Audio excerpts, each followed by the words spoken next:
Prepare yourself. Oh, this is the Ninja Troll Digicast. Hello again and welcome to the Cathedral of Wisdom for the group of scruffy-looking nerf herders that bring you all the news from the world of geek culture. This is the Ninja Troll Digicast. My name is Tim Dixon. I'm here with Mike Worth. Hello. Hello. We're British all of a sudden, but not really.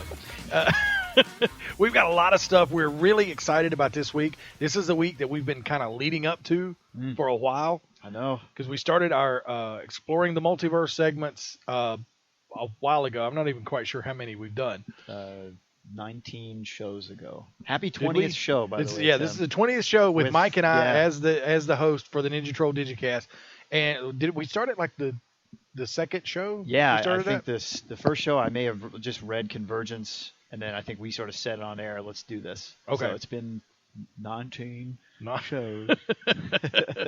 We're not quite old enough to drink. But we're going to start Crisis on Infinite Earths today. We read the first 3 issues. So that's going to be in our Exploring the Multiverse the Multiverse segment. We're going to hit the Crisis on Infinite Earths, the first three issues, the first part, because you can't do it all in one. No. There's 12 issues. Yeah. And a lot of stuff going on. Oh, my God. Yeah. So we're going to do that in our Exploring the Multiverse. And to go along with that, our showcase this week, and actually all the weeks that we're doing Crisis, we're going to have a Crisis-themed showcase episode. Nice. So this week's showcase will be on George Perez, the Perfect. incredibly talented artist that did Crisis. He did Infinity Gauntlet, New Teen Titans. Yeah, so there's a lot of stuff to talk about in his career.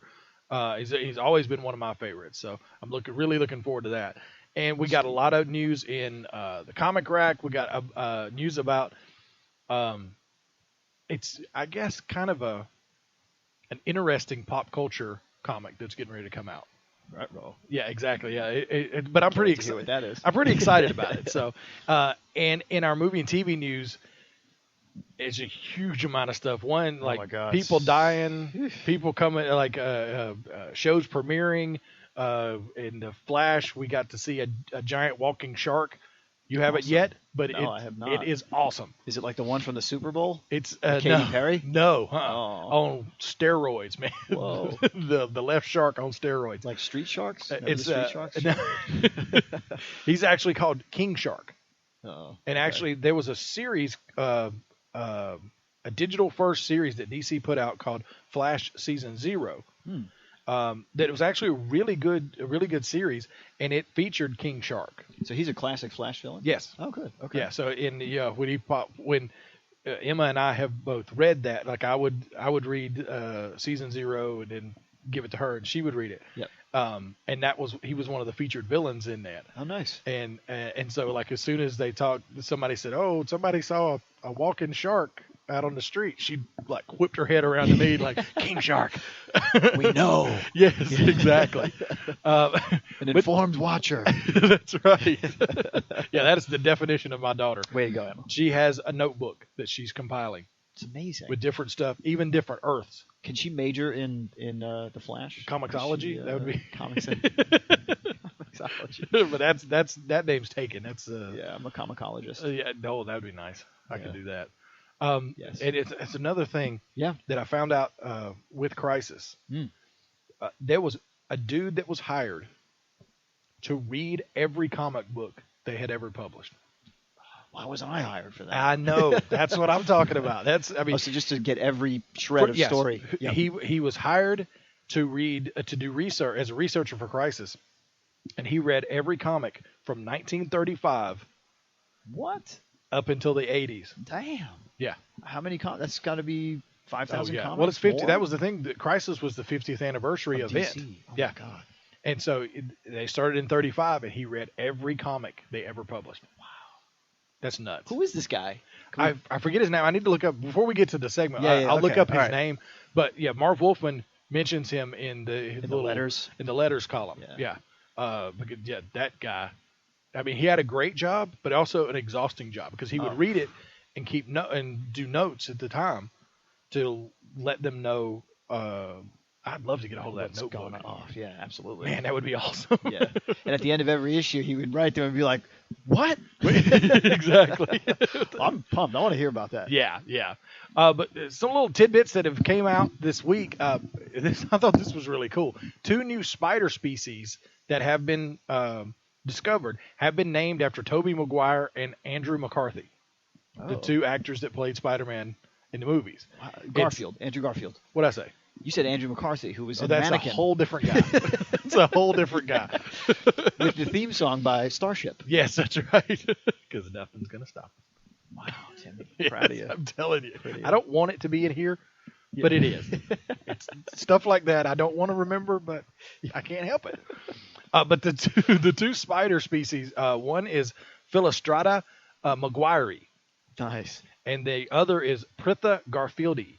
Wow. And what kind of spiders are they? They're only around the Middle East, like Iran, Iraq. Ooh, they got scary ones there. Yeah, I don't know exactly what kind. They look like land crabs. I don't think they could be very big because I feel like they would already discovered those. Okay. Yeah. It could So be. maybe it's like a smaller Yeah. one. I don't know. I didn't actually see a picture of the spider. I wasn't looking for it. Yeah. So I'm imagining that they're like shilbub. The Middle Eastern spiders are like a whole different level of creepy. Like the camel spider. Yeah. Oh my God. It's as it big looks as like your the hand. alien. Yeah. Exactly. Oh, I don't boy. need any face hugger. The face hugger. But I thought that was pretty cool that they tipped the hat to pop culture there with Spider-Man. That's nice. And named them after those 2 guys. And also, there's something wacky going on in the Ukraine. Wackier than usual, because I'm sure the Ukraine's always kind of a wacky area. But a guy named Palpatine Dmitri Wow. has been elected to the Odessa City Council in the Ukraine. And we So were this talking is his about first the level, Senate, right? This is his first step towards empire. So he's mayor of Naboo right now. Yeah, exactly. Yeah. So then, didn't somebody come dressed up as Star Wars characters in their parliament or whatever in the Ukraine? I probably. Yeah, Somebody turned. There was a statue of Lenin in the Ukraine that Vader. was turned into Vader. That I saw. That was great. Yeah, that was pretty cool. Then Chewbacca got arrested. So a guy dressed up as Chewbacca got arrested in the Ukraine. Somebody. There's some we gotta wacky find crap this story. going George Lucas probably just sits back and It just is like, the Ukraine. I love it. It's not going to be American diplomacy. It's going to be Lucas Ranch diplomacy that helps the Ukraine. Yeah, so that's like I said. I don't know what's going on there, but it sounds like I a hope pretty he's got cool the place. theme music. When he Yeah. walks in. Yeah, he needs to wear the hooded robe and the whole deal. That's right. Yeah. I hope he doesn't look like that because he was all jacked up. The Emperor was crusty Yeah, he was and all pasty. he was crusty. He was, man. It's like the dark side is not good for Oh, it's not good for your your complexion. skin. No. Yeah. Well, let's transition right into our movie and TV news, and of course, the first thing we have to talk about is The Walking Dead. And actually, I didn't. I was doing something else Sunday night, and I wasn't watching it, and I started to feel or see people on Facebook start to freak out. And did you? And it put was just like, Facebook oh, away? yeah, I can't look at that. I can't look at that. Cat 'Cause video. Cat video. And thankfully, nobody was saying, "Oh, I can't believe Glenn has been killed." Yeah. So they weren't like right out spoilering. Well, that's good because you just did. Because I do. We Yeah. didn't throw But, the alert. Hey, it's been a week or almost 4 days. Okay. If you hadn't seen it by now, We're good. you got issues. Okay. But yeah. So yeah, I tried to basically watch it whenever I could, like pull it up on the laptop whenever I could to catch up. And I hadn't watched the week before, so I had to watch that one, and then watch this week's. What'd you think about Carol? Oh man, she is awesome. She just went and dark. just crazy, and there is no. She has no gray area anymore. Shouldn't have time because It's people just die. yeah. right? It's just and that's the thing. Everything has been stripped away. She is simply reactive. reactive. Yeah, you have to do it now. You have to do. There's no waffling one way or the other. There's no gray area. You're either with us or against us. I mean, again, us. I mean, but an amazing development, right, between her and Morgan. That discussion of him saying to her, "You look like you're ready for anything," And then I was just amazed that she was just like, took the guy's clothes, took his weapon, W on the thing, and was just in. And see, I didn't quite catch like, that she had taken his. Yeah, and then outfit. everybody recognized her as him, and she just was like, yeah, cool, and then ran by. And that's when, she when she saw Morgan, and she pulled down the little do-rag that was over her face to show, and then like after that I realized, because somebody called her by the dude's name, and I realized Aaron what she or did. something. I didn't get it at first of what she was doing, but she just disguised herself as that guy. But she's worn, sweaters full of blood and taken Walker clothing before and worn it and stuff. And I mean, she's got no like threshold for a ton of threshold, I should say. Then there's no ick factor for her anymore. It's gone. Yeah. It's done. And you saw a little bit of her manipulating, like the woman who was smoking. She was looking at the smokes and she was like, I could give you the recipe if you don't smoke in the house anymore. Yeah. So, okay, can I get her? It felt like, can I get her to do this? Yeah. Can I get? And she saw her outside smoking. That was when the wolves. That's when the wolves came in. Know, yeah, but she saw her, and it was like she sees her outside. It was like just this little look on her face, like, yep, she's doing what I told her. Yeah, a little bit of satisfaction. Yep. Yeah, really and I think that's because she's up until now she was the unknown piece. Everybody had accepted her as this housewife kind of, and she's making celery soup and with paprika and all this stuff and everything. So they had all accepted her, and she was, no pun intended, it just came to me, she was the wolf in sheep's clothing. It sure was, yeah. And then what at the end? She became, lights up. Right, she lights up a cigarette. Yeah. Yeah, and she and when she had to go into the armory. And pow, pow, pow, just taking people down. Yeah, and like got the lady out of the closet, and there's no time to have this conversation. Hey, I'm a little more adept than you thought I was. Right. It's like, here, anybody comes in there, you shoot them. Right. And the woman is just like, she's in shock because of what's going on, but then at the same time, this woman who she has seen as like crochet circle kind of quilting bee kind of lady, is now a gun-toting maniac. I mean, was she the quartermaster of the armory, or like basically? It was all together. The grocery and the armory was all together. Right, because they wanted to keep guns and I guess food out of the. Yeah. So you people had to go and like check groceries out, basically. Yeah.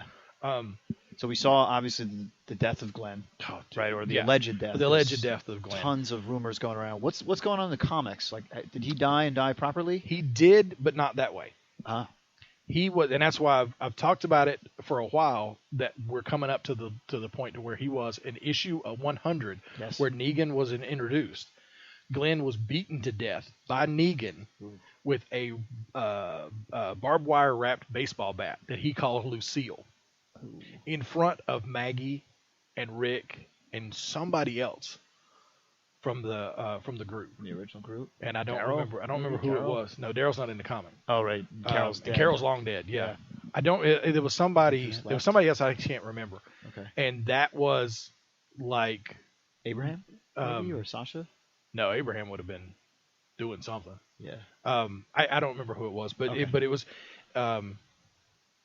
was Negan's message that I'm in charge here. You do what I say, or this happens to more of your people. Oh God! And it was brutally rendered in the comic book to where it was so it was just and because it was a character that you love, and because everybody loved him in the TV show, and it was the same. It was basically the exact same character. It was a young pizza delivery kid. And sometimes he was a little too naive than he needed to be, like Nicholas, that jerk face that he gave hundreds of chances. He shot Glenn, for God's sakes, and he still gave him another shot. And at least, and now you know his name because he's dead. Exactly, he's dead, so now I know.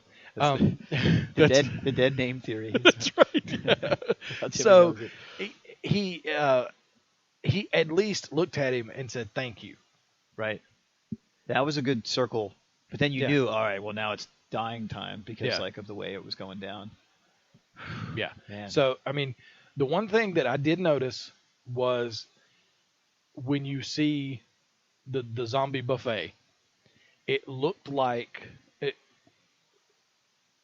when you see Glenn's face, it looks like they're pulling like entrails. Yeah, right. But they were coming out of his chest area, and it looked like intestines.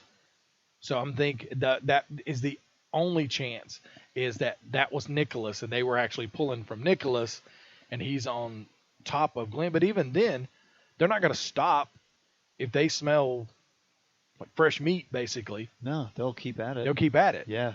That's the other thing too, is that like everybody gets bit in the face, right? Like whenever the zombies ravage you, they get all over. And it looked like Glenn had fallen under the, like his face was underneath the dumpster. The dumpster. Yeah. Because you could see him like crying, like during that scene, and it was like, why aren't they eating his face? Yeah. I mean, I get because it's a tragic moment, Yeah. So narratively. Oh, but they did that to Noah. Right. It was like it was brutal. I know. Yeah. It was a brutal one. But yeah, I mean, so I guess there is technically a chance but Greg Nicotera, one of the executive producers, said any ambiguity will be cleared up in the first half of next week's episode. Oh, okay. So and he did also say we will see Glenn again, or some. What did he say? Some version of him or something like. So probably like maybe flashback. Okay. So I hope not a walker, because that would be brutal. That'd be awful. It would be absolutely brutal. And there's that, we were talking that maybe Maggie's pregnant. Right? Yeah, she seems to be. Yeah, I think what's her name is pregnant. The one who was in the doctor's office when the surgeon had to perform her first surgery. Oh, Tara? Yeah. Because I don't think so. Well, she got dizzy doing something real light. But she's a lesbian, so it would be a little difficult. Oh. There you go. Okay. Yeah. I didn't know that. Yeah. Oh. Okay. Yep. Now, in the it's just the way like her shirt was cut, like it would kind of look a little maternity like. I mean, but I don't know. But no, she's a lesbian. So because she was with when they were with the when she was with the governor. Yeah. She was there because of her partner, who didn't want to leave the city. She was like, okay, this is getting a little nutso. Yeah. We need to get out of here, and she couldn't convince her partner to leave. And then they ended up in the battle. Yeah. Okay. That's right. All right. Wow. Yeah. It's like they've evolved so much. Yeah. That's crazy. Well, yeah, that was the only reason why I thought was that like because the doctor said, okay, you got dizzy standing up. Like what's going on there? And that like, I thought, for sure, that must mean she's pregnant, or something. I wonder if that'll lead into something, because they don't just casually do stuff. If something like that, it's going to lead to something later on. So, right. So it'd be interesting to keep an eye on that and see. Could be, yeah. I mean, there's rumors. Yeah. And in the comic, she was pregnant in real life. Okay, that's what they had to cover that. Okay. Yeah, she's pregnant in real life. Okay. So I suppose. Okay. All right. Well, that makes sense. That explains it. Okay. Yeah. So I wonder if that was just kind of like the writer's nod to the fact that she was actually pregnant. But I mean, if she's if she's gay, then yeah. I mean. Yeah. So all right. Well, but I thought it was cool that Glenn called Rick dumbass over the radio. Yeah. Which is the first thing he said to him. Because when they first met? Yes, when they first met, and Rick was stuck in the tank.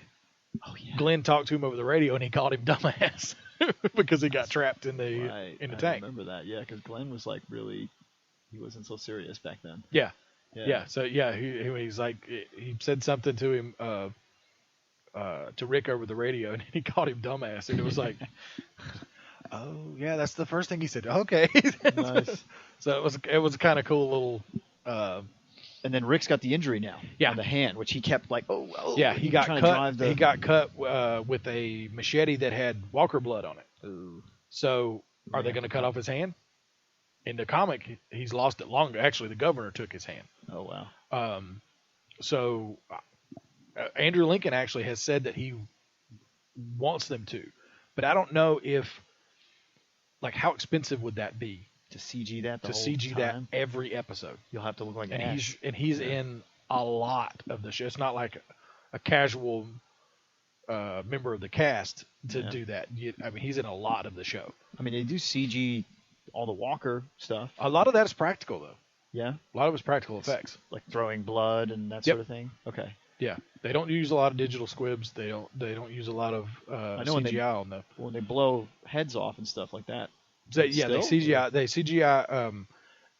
If it's a standing walker, it's CGI. Okay. If it's somebody on the ground, most probably it's explosive. It's a head, like a built model with a squib in it. Cool. But they do most of it is practical effects. Wow. And Greg Nicotera is the guy in charge of that. Nice. Yeah, he's awesome. But yeah, it'll be interesting to see what they do with that, with the whether they're gonna do something with that, because I mean they're all infected, so it's not necessarily just a cut with that. Yeah. It's not like you're getting infected from that. You're already infected, because everybody turns.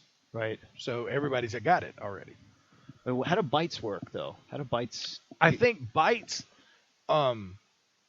Because the guy got bit on his back, and he was, I know what it means, but Herschel got bit. They cut his leg off, and he was okay. But almost instantly they did. Right?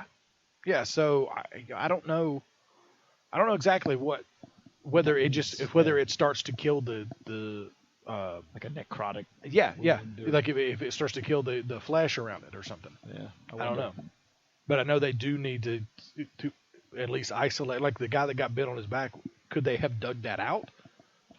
That would not have been. Sounds horrible, but if you were able to dig that bite out, right, for all that venom before it got out, for lack of a better term, Walker venom. That's interesting. Yeah, I wonder if there's some biology to that. I don't know. I'm not sure, but of course, this is third episode in. They've already had something like this happen. Great. Yeah, and I mean, and they. So they're still dealing with the herd. Daryl went off and did some little reconnaissance mission that I guess failed or something. Or I'm not quite sure. I didn't catch all that of what he was actually trying to do there. He like broke off and thought, I'll do something, trying to help Rick or something. Or I don't know what he was. I think he was going to check on Rick, or I'm not quite sure. But he met back up with him. Speaking of Rick, again in the RV, man, when he saw him coming up the side, just fire until it clicks. Just mow them all down. I couldn't believe. Yeah, those people trying to break in. Yeah. Were they wolves or? Yeah, they were wolves. Yeah. He just put them down. Yes. Fire until they quit twitching. And nobody got up and was a walker like after they died. Yeah.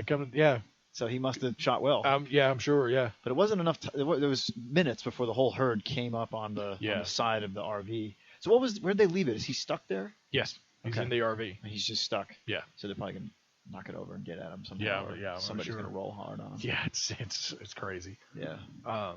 It's such a well put together show. I swear. Of course, you'll build this connection with characters over the years, right? And then and by doing this, like we said in the third episode of a season, it reminds you nobody's safe. It could happen at any point, right. Even strongest one of characters. One of the strongest characters, one of the most noble characters, is Glenn. This could happen to him, and the only regret I have, if he is really dead, or whether they pull some kind of Bobby Ewing coming out of the shower, it's all a dream, I wish his death would have meant as much as it did in the comic. Really? Because it was the introduction of Negan, their biggest threat ever. Yeah. Instead, it's just walkers. Yeah. Yeah. Exactly. And some jerk off that he gave too many chances to. That's right. So ultimately was his undoing. Yeah. And so we'll see. I mean, it's supposed to, like I said, Sunday, it's supposed to remove all doubt. Great. But if you remember, there was also a time that everybody assumed Glenn was dead at the prison.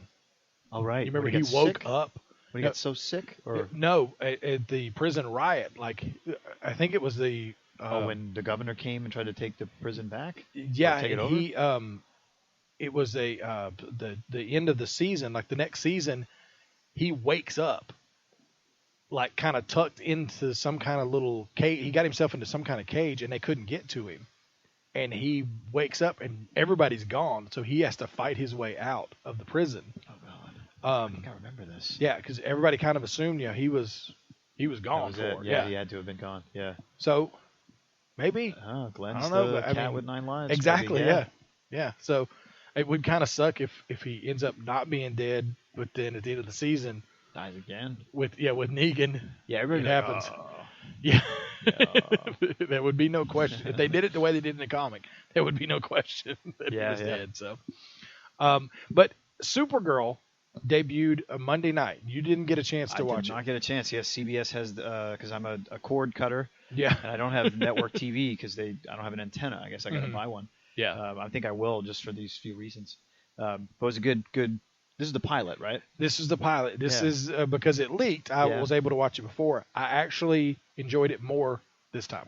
Oh, did they change it up a little bit? Or no. It was just on the second watching. I enjoyed it. I enjoyed it the first time plenty. Cool. It's just on second watch. I think it was better than I actually even given credit for in the first time. Did you watch with Emma? Yes. Cool. Yeah, did you watch the first time with her? No, she hadn't seen it. I kept saying, "Hey, we need to watch this," and we just never did. Good, yeah. So yeah, she loved it, and it's exactly the demographic. I mean, little girls is who they're shooting for. Cool. But she really. Is it a half-hour show or an hour? It's an hour. Oh. And Melissa 8:30 starts. Do what? It started at 8:30, which was weird. No, it started at 8. I think. Was it at 8? Or 9. Oh. No, it started at 9. Did it? Yeah. Oh, okay. Yeah. And it's the girl who's playing Supergirl, who I think her name is Melissa Benoist, maybe. She captures the Christopher Reeve vibe. Oh, really? The as naive. As Kara. She's bumbly. She stumbles over her words. She says stuff that she doesn't really mean, and she backs up. And like when he was Clark. Exactly when he was Clark, he was a bumbler. But I mean, part of that was kind of needed to act that way, right? To make sure nobody is thrown off by the curl. Yeah, exactly. Yeah. Now the magic disguise glasses worked, but yes, she definitely has that Christopher Reeve vibe to it. Yeah. And I enjoy that, and it's a little weird to see Jimmy Olsen or James, he's African American, right? Yes, and he's older. He's older, yeah, and to see him as an older character, more sure of himself, more in charge, because he was hired away from the Daily Planet for Catco, for media mogul or whatever she is, yeah, and he's like a Pulitzer Prize winning.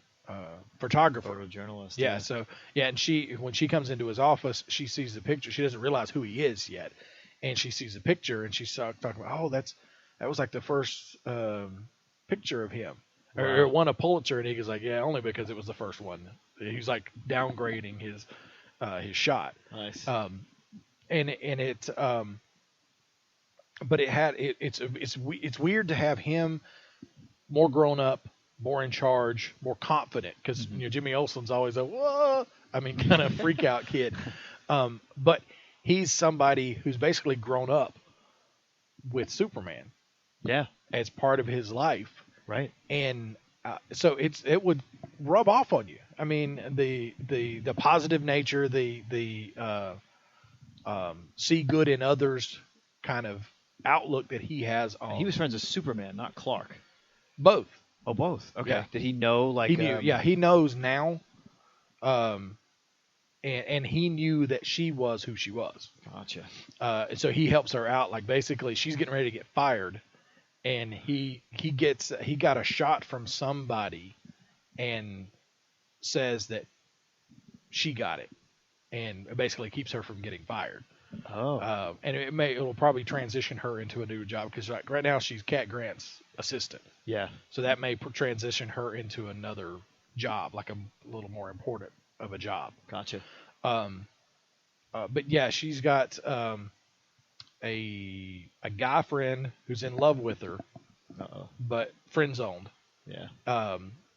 Who she told, because she couldn't tell anybody. She tells her sister, and her sister's like, "Oh, you need to stop this. Don't do that."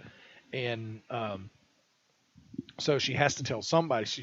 Basically she said, somebody needs to be happy for me about this, so I have to tell somebody. And so she tells him, and he helps her develop the suit. Oh, cool. Is it out of like cloth from the? No, it's just crash? normal cloth, and that's they kind of have like a breaking in period where like she gets shot, and like the next shot you see is him holding up the bullet-ridden cape, and he's like, okay, next cape's gonna be made out of so and so fiber kind of deal. Yeah. And at the end, Jimmy gives her a package from Clark, and it's part of his blanket. So she can make out of the Kryptonian a cape out of the Oh, that's great. Yeah, cool. So yeah, but it was very good. It wasn't, I pretty much the only complaint I had about it was a little heavy handed with the girl power kind of, like they at one point they Hank Henshaw, who in the comics ends up being the cyborg Superman. Oh. He was like, she can't. On the show. Yeah, he's on the show. He's gonna be a character though. Weren't you saying that? Yes. Yeah. Yeah. He's like her government handler, basically. Oh, okay. And he's like, she's not strong enough. She can't do it. And her sister goes, why? Because she's a girl. It's like, okay, it's a little heavy-handed. Oh, okay. But maybe they'll back off that. Exactly. I'm sure they had to. Yeah, and that was the only kind of moment greenlit. that really I thought was just a little too much. I mean, there's. But was Emma like, yeah? Well, no, not really. I mean, I think she even sees that as a little too much. I mean, Okay. The story itself gives you that message. You don't have to hammer us over the head with it. Yeah. So, but it wasn't on second watch. It wasn't nearly as over the top as I kind of thought it was. Okay. So, but yeah, she definitely has a learning curve with her powers. And she has to. I think the first couple episodes are going to be her kind of failing and getting but then persevering and getting the job done no matter what. Who's the villain? Did you say this one? This episode was a Kryptonian, because she was on her way to Earth. She was caught in the Phantom Zone, and when she came out, she brought like a Kryptonian prison ship kind of thing. Broke out with her. Oh wow! So they've got Kryptonian villains running around. Wow! So she had to fight one of them. As super as she. And I'm not gonna, because I want you to watch it. Okay. I still have the copy of the pilot, so I can give you that. Because there's a big twist at the end about who the big bad is going to be for like the ongoing season. So yeah. Ooh, I like that. And actually, unless they've changed it, I don't know if I forgot about it or whether they changed and added this in, because it's a pretty big reveal of who the bad is going to be. Okay. So yeah, I haven't heard. So yeah. Yes, so, thank you for. But I'll let you. It's the first time you've never spoiled something. Yeah. Hey, I'd try. But and by that I mean I try to spoil things. Yeah. They've also cast Henry Czerny as Toyman. Oh, that was a Batman villain. Well, he's kind of like ranged across. Yeah. He's been a couple of different people. And did you hear about Jeb Bush's comment? Yeah, he said that Supergirl was hot. Okay, right? You're a little too old to be saying that. Yeah, and he didn't say like I want to fly or whatever. I want to have like a. Yeah, they asked him about the positive impact the show would have, and he's like, "Yeah, she looks pretty hot." I don't know. Are you surprised? I mean, this guy is not. He's not doing exactly well in the polls. I mean, Ben Carson's in first place now. Yeah. In the field with Donald Trump behind him, not by much. Yeah. So. Yeah. Jeb Bush is not exactly the brightest bulb in the bush box or whatever. I don't know what you'd say, but yeah, she was asked about it on like the Today Show or Good Morning America, something like that, and she kind of like nervously laughed and like, okay, back to the show. The greatest response would have been like, "Who's Jeb Bush?" Yeah. So. Yeah. The NASCAR driver? Yeah. Oh, no? Okay. No, there's two there, but that's neither one of them. Yeah. Right. So, but the Flash, you said you didn't get a chance to watch the Flash this week. No. Okay. No, I'm sorry. Yeah, we get to see cord cutting sucks for my Ninja Troll That's true. accountability here, doesn't it? We get to see Earth 2 Harrison Wells again. Oh, cool. But didn't really explain what's going on. Oh, all right. So still we get to see Tina McGee. Cool. Again. From Mercury Labs. Yeah, and we got to see King Shark. It was just kind of like a cameo, but it was really, really well done CG. Really? It looked awesome. Cool. You imagine like an 8-foot shark. Is it like a humanoid shark? Yes. Okay. Yeah, so it's like the street sharks. Yeah, basically. Yeah. Yeah. They had just giant shark heads, and they were like, cool, dude. Yeah. And he was not saying cool, dude. He was saying Zoom wants you dead. So he's from Earth 2. Apparently, yes. Yeah. So all the threats keep coming from Earth 2, it seems like. There hasn't been... Yeah. I mean, I guess the Firestorm villain. Yeah. Right, and we get the new Firestorm. Oh, cool. We got the new Firestorm. Oh, and they linked up. Is Dr. Stein feeling better, I suppose? Or good. Yes, that so he just needed... That saved him, yeah. Okay. And you had two alternatives. One didn't work and made the guy into a villain. Ooh. Then the other worked, and he became Firestorm with him. And it's really kind of took to it. He's got an athleticism that Ronnie didn't have, so it kind of helps. Cool. Because like he's fighting the villain with Flash, and he gets knocked for a loop, and he's like, "Hey, I was a quarterback. I can take a hit." Nice. So yeah, it was pretty good. Yeah, it was pretty good. On. And I've also confirmed that Gorilla Grodd will return this season. Nice. And I cannot wait Yeah. for that. I love Grodd. And they've also said, this is kind of in the Flaro universe, Connor Hawke will appear in Legends of Tomorrow. Connor Hawke is Oliver's son. What? Yes. Whoa. Now how they're going to do that? That's the baby. Maybe that Moira dealt with and paid that poor girl to That's lie what to I'm Oliver, thinking. right? Yeah. Oh, man, but he would have to be like 10 years old, maybe. Yeah. Perfect at the Damian most. Wayne. Yeah. Sort of thing. Yeah. Wow, with a mom like Felicity. Oh boy. CEO mom. Yeah. Yeah. Or I mean, because if I remember correctly, in the comics, he didn't know his dad, and was raised separate. Oh wow. By the league or no? Okay. No.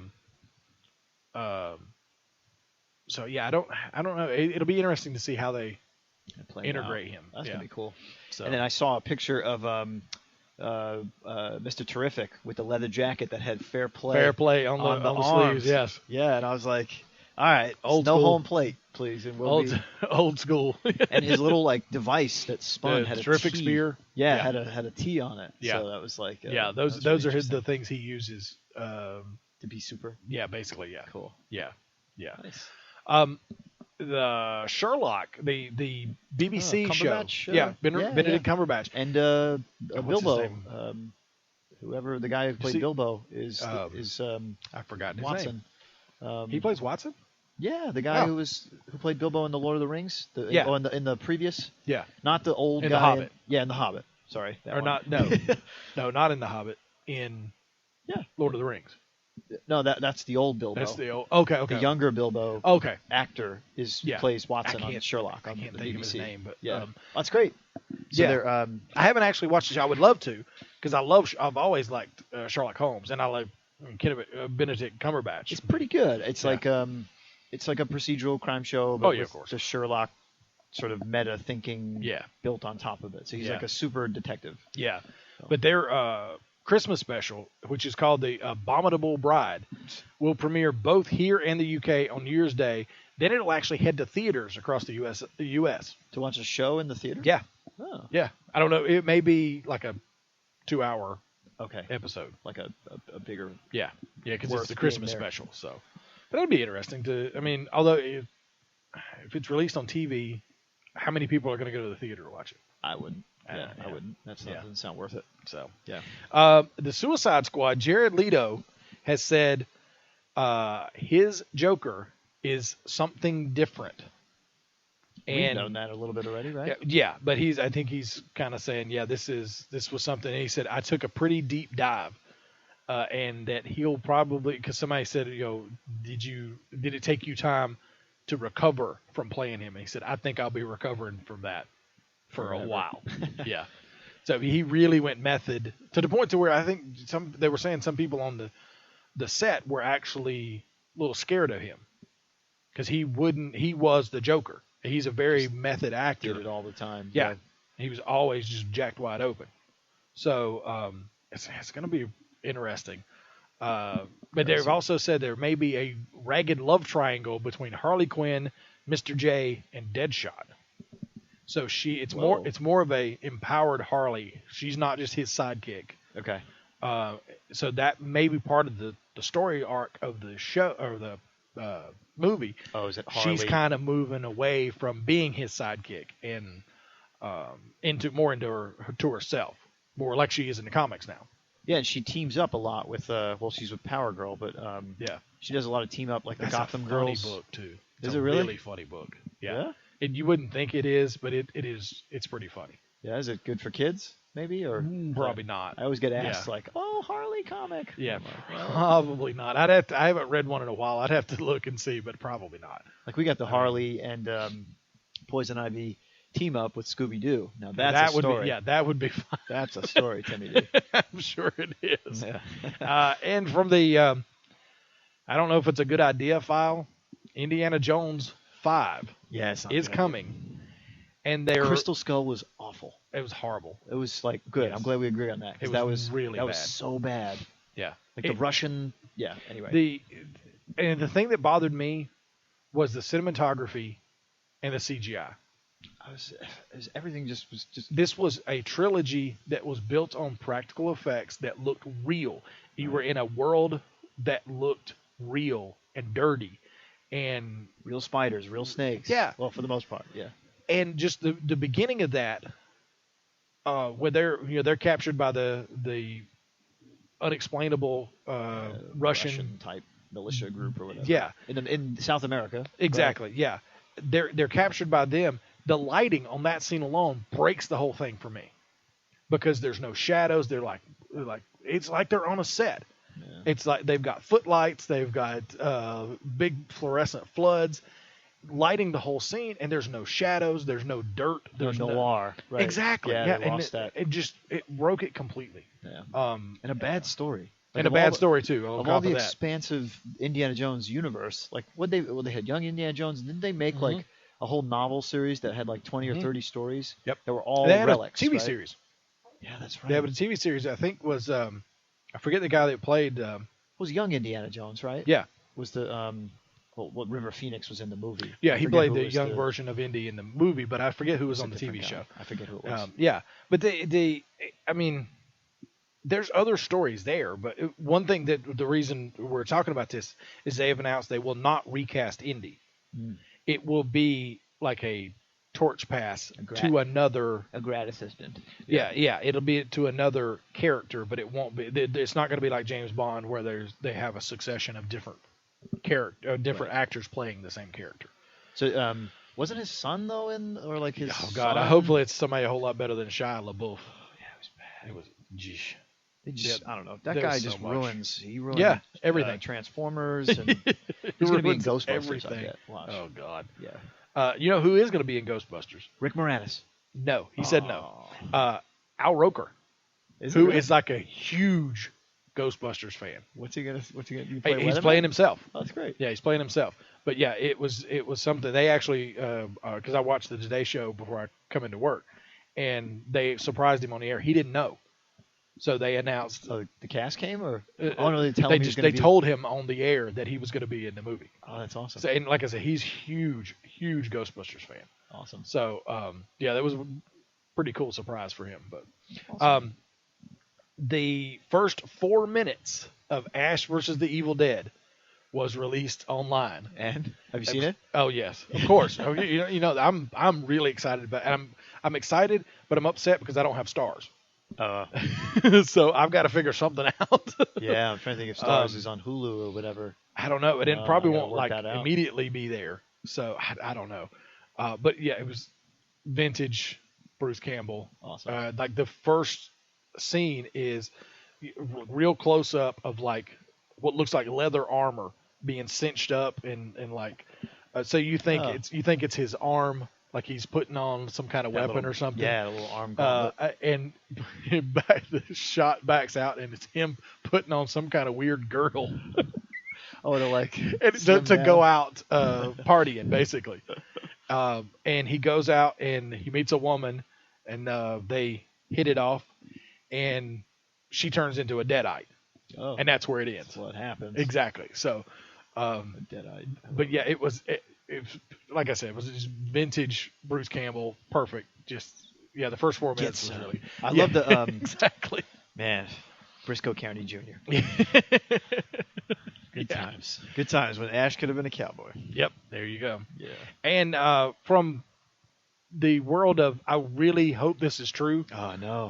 Alan Tudyk says that he is up for playing Blue Beetle if Nathan Fillion plays Booster. Who's Nathan Fillion? Captain Mao from Firefly. Oh, yes. Sorry. Yeah, Firefly, the spaceship. Yeah, the TV show. Yeah. Cool. So, and Nathan Fillion has said he wants to play Booster. Oh. Would he be a good Booster? I mean, I think it would be great. He was like a really noble, kind of gruff cowboy kind of captain. Yeah, and he's got a really great sense of humor. If you ever watch Castle, the show he's on now, I don't. Yeah. The whole premise behind that is he's a mystery writer. Okay. And he got the New York Police Department to let him do kind of like an extended ride along to get ideas for his crime novels. Oh. And he's got a really great sense of humor. I think he could pull off Booster great. Absolutely great. And Alan Tudyk is who was with him in Firefly. And they have kind of like a bosom buddies kind of deal going on. Really? So it's like, that's the thing. Somebody asked him about it, and he said if he's doing it, absolutely no problem. I'd be glad to do it. Oh, I know who he is. I think he might actually be a better Booster. Yeah, he looks more like Booster. Right. But I think he would be better because in the whole relationship with Booster and Blue Beetle. Yeah, what are they? Beetle's he's kind of the sidekick, but he's the smarts of the group. Mm-hmm. He's not super. Yeah, except for the Scarab, right? Yeah, exactly. Is that the latest? No, there's like a whole other. Ted Kord isn't the Blue Beetle anymore. Yeah, in comics, it's Jaime Reyes. It's Booster's the one that's always leap before sponsorship, leap before you look, and Beetle's the one that has to dig him out of trouble. So he's the smarter of the two, but Booster's the more proactive one. Okay. So it's like he's the one kind of reeling him in. And I think personality-wise, Alan Tudyk could play that part of Beetle, and Nathan Fillion would be perfect for the kind of goofy Booster. Just yes. The look might look like it should be the other way around. Yeah. But I think their personalities could nail it. Yeah, I don't know much about Blue Beetle except for like what. I guess the guy who played the owl, right? Or the owl from The Watchmen. Like he was just sort of a night owl. A night owl. Yeah. There you go.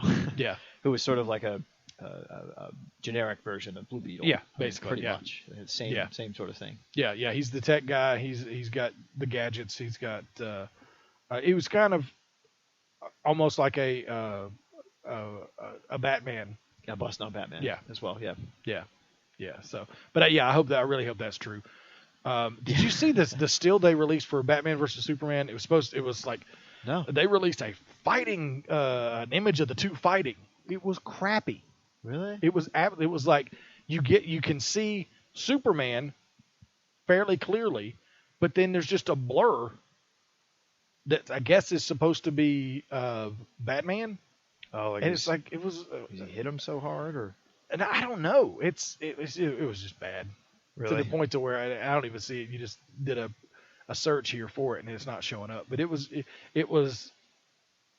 touted as, they released an image of the two fighting, and I looked at it, I was like, that's crappy. Oh, so it was just bad. All right. But from the Wonder Woman movie, they've announced that Batman may make a cameo in that. Oh, so Ben Affleck Batman. Yeah, but the thing is, the Wonder Woman movie, I believe, is set in World War II. So maybe like the end of it, kind of like Captain America, the end of it's going to be like her in modern day, and that's when she runs into Batman. Maybe that's where like the tail end of the movie is going to be that. Wow. So it'll be interesting in Batman versus Superman if they acknowledge that they've met before. Yeah. And then later we get that story of the two of them meeting. Oh, that's interesting. Yeah.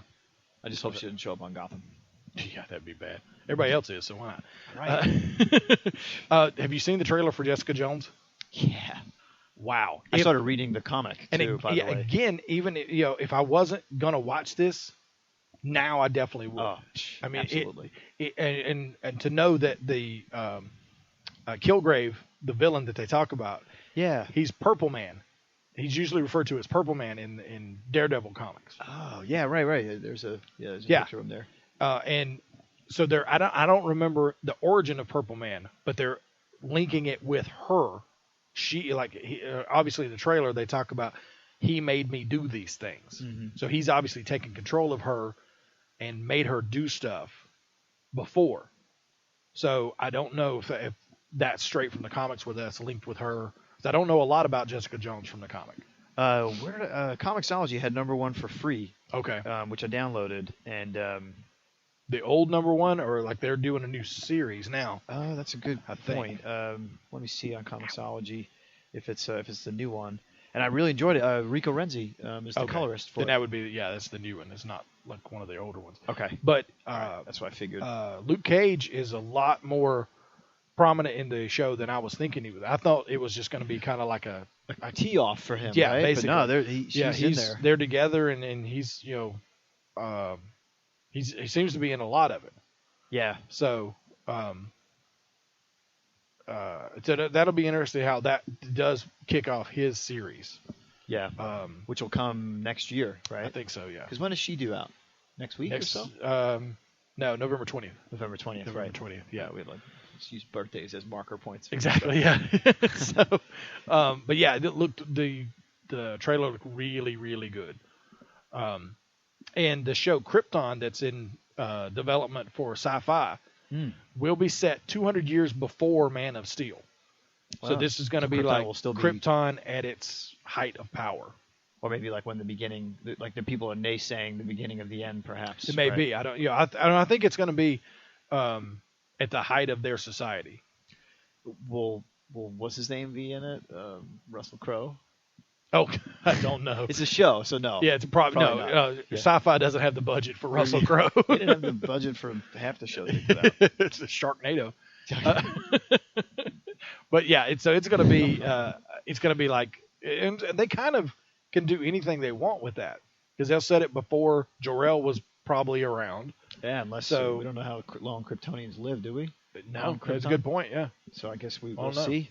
So it could be, Jor-El could be around. So, but yeah, that's coming to sci-fi soon. So cool. If you've got the upper tier of cable channels, you can watch it. Yeah, pick that up. But we'll probably see like Zod and I'm sure, or at least family members, if nothing else. Yeah, we'll get that. So, but that's a look at our movie and TV news. We're going to take a break and we're going to come back and we're going to take a spin of the comic rack. Our hailing frequencies are always open. Find us on Facebook, Twitter, or Instagram. Just search Ninja Troll Digicast or drop us an email at ninjatroll@digitaltuxedo.com. Ranger Station, Ranger speaking. Hi. I'd like to report a bear hug. Okay. Well, before I left my campsite, I was putting out my fire, and out of nowhere, Smokey Bear showed up and hugged me? So you drowned the fire, you stirred it, drowned it again, and felt that it was cold? Uh-huh. Oh, yeah. He likes it when people correctly put out their campfires. He's pretty big on wildfire prevention. He's just letting you know you did good with a hug. He's a hugger. I just got a bear hug from Smokey Bear. Status update! All right, I'm going to let you go now. I've got a lot of ranger stuff to do. There are many ways to start a fire, but one sure way to put it out.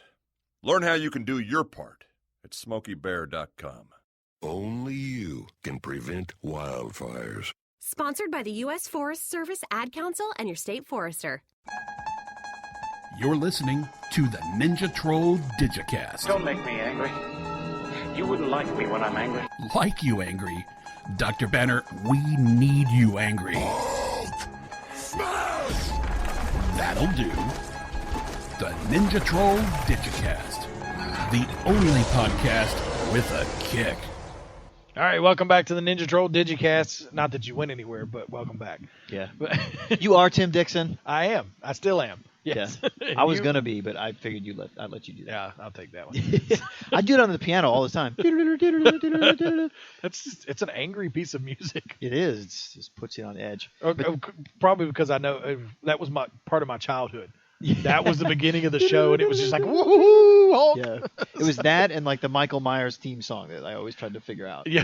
And Jaws. Yeah, everybody tries to figure out Jaws. So. Why is it horror movie theme songs that are just good for the they're piano? Cool. Yeah. That's why. Well, Timmy, before we spin the rack, I got a quick update of some upcoming events from ConventionScene.com in our immediate area. On November 13th, 14th, and 15th, we have the ultimate NC Comic-Con at the Durham Convention Center in Durham, NC, with some heavy hitters coming this year. Mm-hmm. We got Gerard Way, we got Charlie Adler, who I know you love, Walking Dead artist, and the all-ultimate, wonderful, great Adam Hughes. So that's nccomiccon.com, and that's coming up on the 13th, 14th, and 15th. That should be really exciting. We won't be at that one, but because it's a biggie. But, yeah. They sold out. They sold out long ago. So I tried to check with them, and the tables were long gone. So, and then also in November, it's actually not this Saturday, but next, the 7th, November 7th, which is the day before my birthday. Yes. In Morganton, we're going to have the Morganton Comic-Con, and that's going to be at the College Street Rec Center in Morganton, NC. Yeah, that I'm going to try. I've got to get a hold of them to see, because it's a smaller one. They may still have some vendor space available, so we may be able to get into there. Yeah, they're anticipating about 400 people roughly, which I don't think so. It's gonna be more than that. Probably. And then this will be the first, because that Morganton was where we did CatsyCon a couple months ago. Okay. And that was, somebody came in and said, we've never had anything like this in Morganton before. So they were very excited. So they're kicking this will be this is Timmy Mac's comic store is the name of the place. TimmyMax.com. Yeah, there you go. The place that's doing this, and so it'll be interesting to see how it goes, how big of a crowd they do get, and I hope I can get. I've been meaning to the last couple of days to get a hold of them and see if they've got any tables available. So they might, yeah. They have 50 tables available. It looks like here they're going to have the 501st, so our friend Marcus will be there. That's how I found out about it. Marcus sent it to me. Yeah. The Star Trek Independent Fleet. Yep, those are the guys. They were also at CatsyCon. The dude was wearing the Wrath of Khan uniform, which is the best Star Trek uniform ever. Although it's that turtleneck will get you. He was sweating like crazy. I bet. Yeah. Did it open it up and have a big bloody handprint? No, he didn't have the bloody handprint, unfortunately. Yeah, you don't want to do that. Yeah. Cleaners will freak out. And then the Klingon Assault Group will be there, so some heavy-hitting cosplay. Yeah. So that sounds like that'll be really cool. And let's see what else we got going on here. A couple signings in the area. Let's see. There'll be artist Warren Wuchinch, who does Princess Ugg, will appear at Chapel Hill Comics on Saturday, October 31st. So that'll be a fun Halloween. So if you are a Princess Ugg reader, that'll be good. And then Oyster War, which is Acme Comics. Looks like they're going to be having a release signing at Acme Comics in Greensboro, North Carolina. Cool. And that will be on October... Well, it was on October 24th, so... Yeah, convention scene's slightly out of order, but a little bit. But that's okay. That's okay. But is there anything? If there's anything else that you know of that's going on that we missed, please send it to us. Let us know, like through our Facebook page, or just send it to us through the website so that we can get. Because we love to pump anything that's going on in our immediate area to that people will be interested in. So I'm amazed at how many cons are popping up and all these things that are happening. So it's things are just like the 90s all over again, man. Things are big. I got my Cavaricis. I'm going to wear those. So let's spin the comic. That's part of the back 90s we don't need to bring back. Oh. Meanwhile, back at the Cathedral of Wisdom, it's time for the comic rack. Hey, nice rack. Knock it off, perv. No, it's the latest news from the enormous world of comics. Right here on the Ninja Troll Digicast. All right, first up in the comic rack, Vader Down, which is the big crossover in the Star Wars Darth Vader. I don't know if there's another. All the others are like limited series, but Darth Vader and Star Wars are the ongoing series. Yep. It's going to cross over into all. It's going to have its own series, and then it's going to cross over into Star Wars and Vader. Cool. So, but the first issue will sell over 450,000 copies. Woo! Good Lord. Yeah, and that was I put that in the little rundown here probably 3-4 days ago. Wow. So it could very possibly over 500,000 now. Is this out today? I don't think so. So it's still got time to to pull in more. Well, between IMAX sales on Force Awakens, right, pre-sales, and then this comic book, a lot of money rolling around. Dang. Yeah. So, but yeah, that should be. Yeah, I'm not sure exactly what the release date is on Vader Down. Yeah, I wonder. See if you can. Well, that should be an exciting comic. Yeah. Let's see Vader Down. Yeah, it does not look like it's this week. Yeah, okay, I think it's got a little time to come in, because if they're still estimating sales, then the orders period is still going on. Yeah. So it's going to be a little while out. So, and the Dark Knight Returns, Jim Lee released his finished variant cover because he had released like the sketch version of it a couple weeks ago, but then he released the fully inked and colored version. Beautiful. Yeah, it was very much so.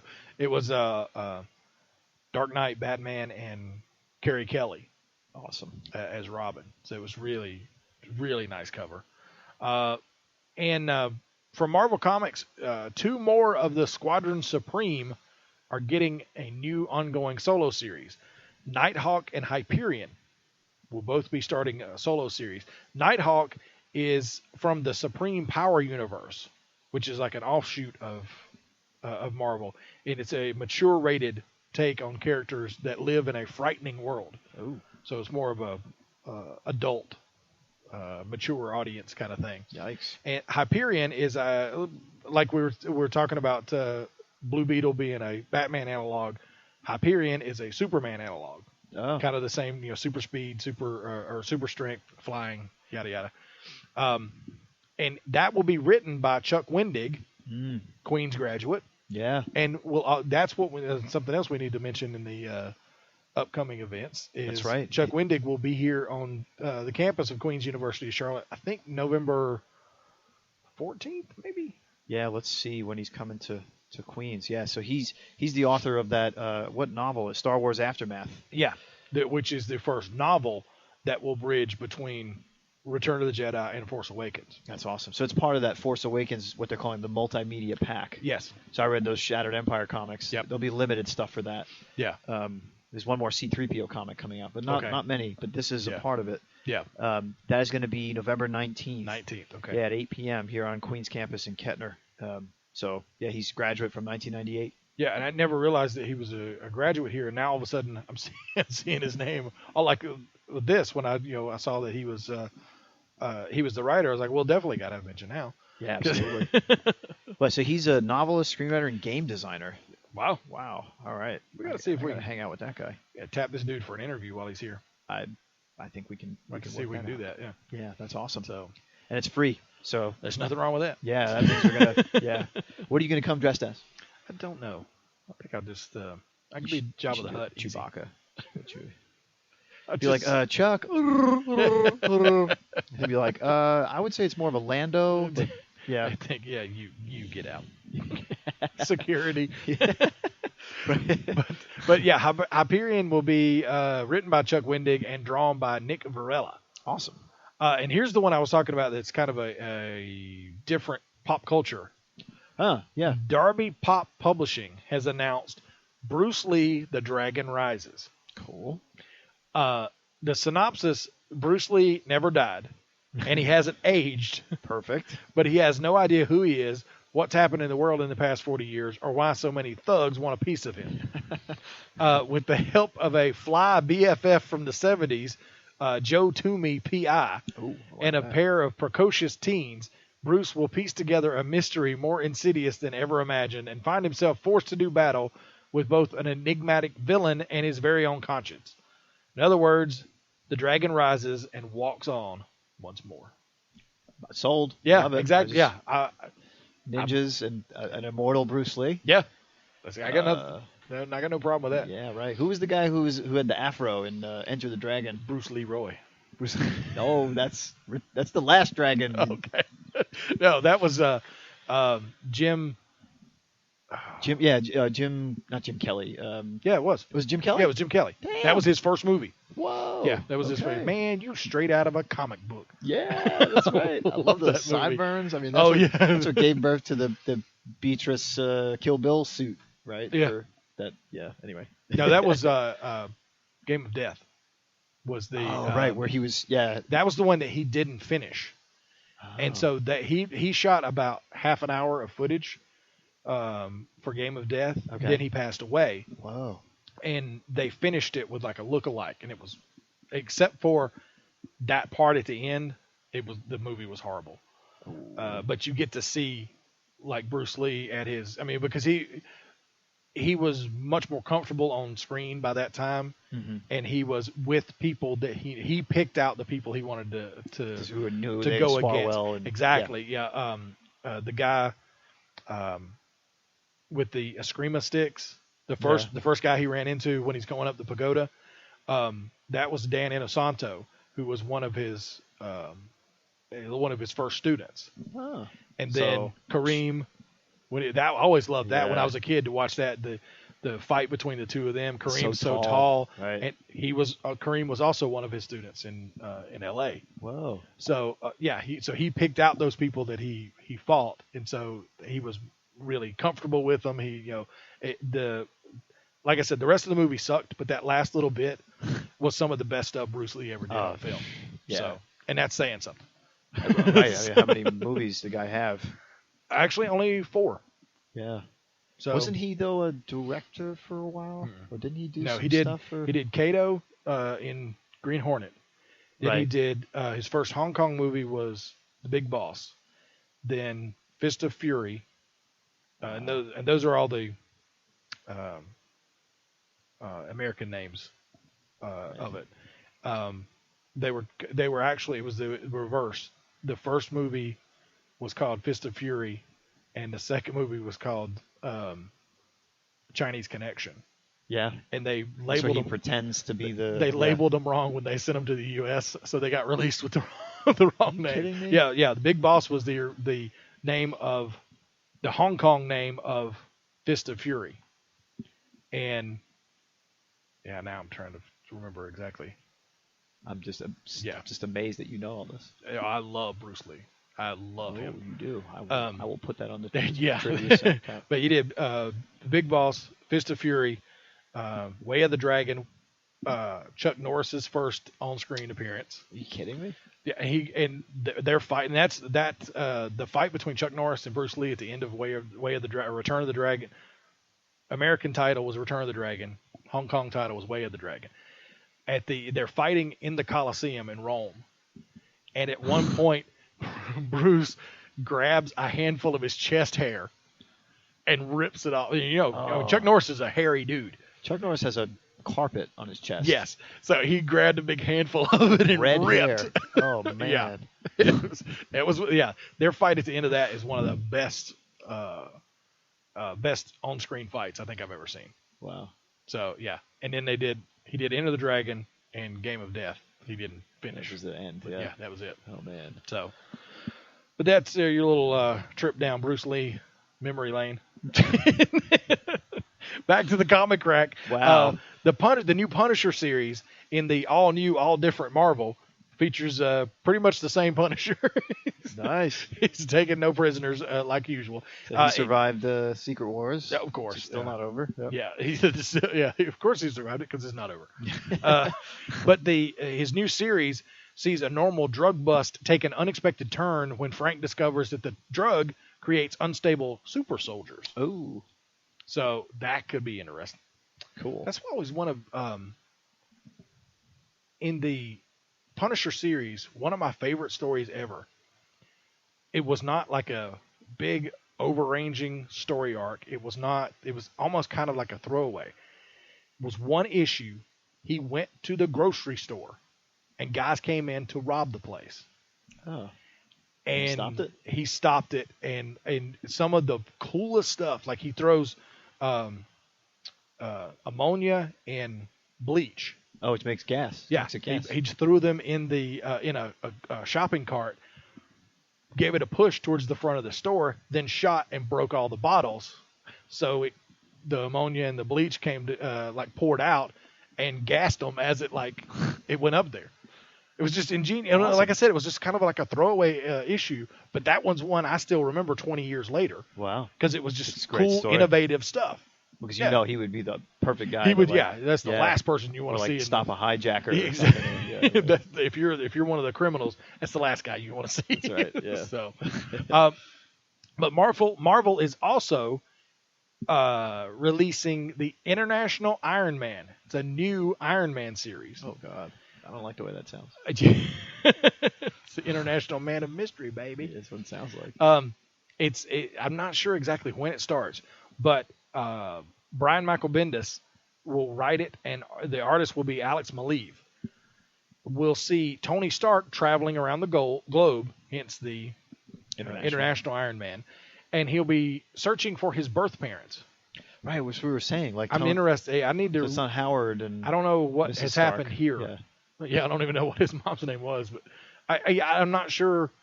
At what point he found out he was adopted by the Starks. I don't know. How did that all work out? I haven't read that, and I've been reading Iron Man for a while, so I don't know.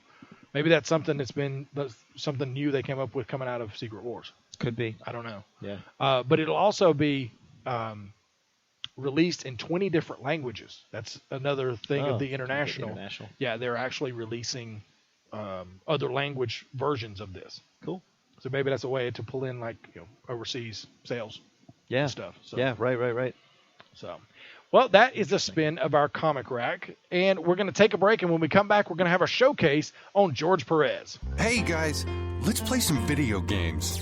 This new dad plays video games with his sons, but the challenge feels like he's lifting a metric ton. So many buttons. His avatar just stares at the walls, twists and turns and somehow falls. Help me! He's tangled up in the controller's cords. I just don't understand this crazy digital world. Crazy, crazy digital world. Zeros and ones.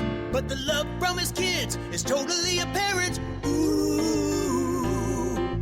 See, you don't have to be perfect to be the perfect parent. You should have just played catch. You don't have to be perfect to be a perfect parent.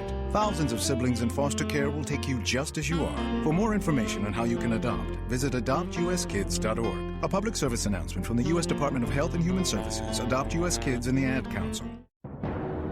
Hi, I'm John Carter with WBTV News, formerly of Off the Wall Comics, and I am big into geekdom and comic books, and you're listening to the Ninja Troll Digicast, the only podcast with a kick. All right, welcome back to the Ninja Troll Digicast, and apparently it's time. This is always a surprise to me. I guess it's time for my. Don't be surprised. Just roll with it. Okay, it's time for my weekly shot to the pills. It is. Yow. All right, until we have the proper Foley from Mr. Chris Carpenter, I will act in his stay. But yes, this is the Trivia Sack tab. Yay! Come on down, Timmy D. You get your big name tag on. All right. So again, we have 3 questions, and you'll have a few seconds to answer them. You may not Google that shit. And again, this is to test to see if Timmy is indeed a real human. and not Android Brainiac 55 or just super smart. Okay. All right. So here we go, Timmy. Okay. This week's theme is Star Trek. So okay. I figured that's something you know a little bit about, and we just go for it. Okay. So we're going to jump around series a little bit. Real simple. Okay. What to start off? What is the name of the Ferengi homeworld? Oh man, this one's gonna hurt. Yep. That's why we call it the sack tap. Yeah. All right, you would technically be out of time right now. I'm ashamed to say I'm not sure. All right, well let's omit it. We'll come back. Maybe it'll jog your memory. Okay. All right. Here's another one that maybe you'll get. Okay. Many Vulcans, and specifically T'Pol, enters a hypersexual state. What is it called? Pon farr. Yeah, good job. Okay. All right, there you go. You get a little randy every 7 years. Ooh. I got the vapors. Hercules. Yeah. All right. Last of the three. Okay. All right. On DS9. Mm-hmm. In the through the wormhole, right? We've got some new races. The race, the Jem'Hadar. Yes. Right. They take a special drug that keeps them in soldier mode. What is it called? Oh man! Go see that little tube. Wow. Yeah, I remember the tube. I don't remember. Oh crap! Yeah, when they got into the Dominion War, that's kind of like when it became like a commodity. Yeah, Don't be looking over here now. I saw that quick peek. I'd kind of stopped watching DS9 by the time they got into the Dominion War. See, this, folks, is what Timmy's doing to try and evade the question. No. We're seeing cracks in the armor this here. is quite a sight to see. This is me. The fact that this is Star Trek a themed, champion is falling just before us, right before our eyes. I'm so ashamed. I can't. I don't know the name Everything's of that. on the line right here. I don't, oh, Timmy! Yes! Dang it! Dun, dun, and you got me on Star Trek stuff. That's what. All right, you've been successfully tapped, my friend. Okay, would you like to know? Yes. Okay, so the first one. You realize I'll never forget this stuff. Oh. So you're only making me stronger. I know. Good. All right, well, good. I'm glad you look at it that way because I'm imagining you driving home like, next week, I'm going to get him. I'm going to unplug his mic. And we'll have a crisis. Yep. A crisis beat down. Crisis of infinite smacks to the face. All right. So the home world of the Ferengi is Ferenginar. Oh, wow. Okay. That's a tough pronouncement. Hope I did that one see, right. that's the thing. I mean, of course, you'd think, oh, it's Ferengi or something like that. Yeah. But that's not necessarily always the case. Like, right. The Klingon home world is Cronus. Right. I mean, Vulcan is Vulcan, right? Yeah. But, and then humans is not human world. Exactly. Terra, yeah. right? Yeah. Okay. Cool. Okay. I'll never forget that one. All right, and then the Jem'Hadar, they take Ketracel White. Ketracel White. Okay. Yeah, I didn't know that at all. It was one of those things that I had stopped watching DS9 and I decided to watch an episode and I had no idea what was going on because it was jumped in the Dominion War and the Jem'Hadar and I knew the Cardassians, but it was like, okay, who are these guys and what's going on here? Right. So yeah, it was like I dropped in. It was like, okay, I don't know what's going on. I'm not watching it anymore. And when the Dominion came in, they looked like Dune characters with the glowing eyes and stuff and everything. Yeah. And then all right. Yes, you got me. You got me on Star Trek. Taking That's myself out for a beer man. after this. And so ashamed. A little bit, yeah. Okay, so guys, this is me, and I'm digging hard here. Okay, so like Timmy is like averaging 80 to 90% correctness on all these questions. So loyal Ninja Troll listeners, we need you to sort of dig around, look through the things that you consume, right, on anything science fiction, anything pop culture, geek is chic. Give me some questions here that we can stump Timmy with. So you can get me on Facebook at Mike Worth Art. Okay, you can just search for my page, and you can get me on Twitter at Mike Worth, and it's WIRTH. You have at Mike Worth on Twitter. No underscore. You must have been really early in. I did. Twitter. I got on Twitter. I got it when I thought it was just that part of the speaker. Yeah. And then Instagram I have at Mike Worth as well. Wow. Yeah. You're an early adopter. I am apparently. So I have to go with the really long ones. Okay, so now you can redeem yourself by showcasing George. Yes, Perez. yes. We'll I'll prove my knowledge in another area that I'm not being punched in the pills for. So it's time for our showcase. Ladies and gentlemen, Ninja Troll Digicast proudly presents The Showcase. All right, to go along with our in-depth analysis in our Exploring the Multiverse segment, our in-depth analysis of Crisis on Infinite Earths, our showcase these 4 weeks, as we do Crisis on Infinite Earths, will be Crisis themed. Cool. So, of course, easy place to start is the incredibly talented artist George Perez that drew Crisis on Infinite Earths. Yeah, penciled it. Yes. Yeah. It was actually inked by Dick Giordano. Right, who's a legend. And he was an editor at the time. So it was like... Right, I was like, okay. Yeah, because he still wanted to do stuff every once in a while. So, yeah. And who's going to tell him no? Yep, not me. So, George Perez was born in the South Bronx on June 9th, 1954, to Puerto Rican parents. So he was actually like second generation, much like many of the original guys who started the comic industry. Yeah, they were like children of European immigrants or European immigrants themselves. Yeah. And he began drawing at the age of 5. Awesome. That's crazy. You can tell. Oh yeah. And he began working in the comics industry at the age of 19 as Rich Buckler's assistant in 1973 when Buckler was working on the Fantastic Four. He started at Marvel. Yes, he started at Marvel. Yes, he's most well known for DC. Right. Yeah, he is now. But yeah, he started there working with Buckler on the Fantastic Four. Awesome. Just as his assistant. I'm sure like an artist assistant probably just kind of, you fill in this little bit here. And that may be why Perez, and this is just completely off the top of my head, has no backing whatsoever, but that may be why his backgrounds are so good. Maybe that's what Buckler had him do. Yeah, just knock out a office scene or a city scene or something. Buckler does like Reed Richards and Sue Storm. Yep. Here, Perez knock out the background. Yep. And that's what he concentrated on, because that's one thing that I always love about George Perez is there's no point to where you can tell, oh, this is not as important, so we're not going to render it as good. Everything was so intensely fully illustrated. Cool. Like the backgrounds were all there, like even like all the way to like the kind of the horizon. Everything was drawn intricately and everything was given like the same level of perfection. Care. Yeah, right. Care. Yeah, it was great. And that may be, like I said, it's just complete dime store psychology here. But since he's working as a guy's assistant, maybe that's how he really started doing stuff for Marvel Comics. So that's what pushed him towards that. So, good theory, Dr. Timmy. There we go.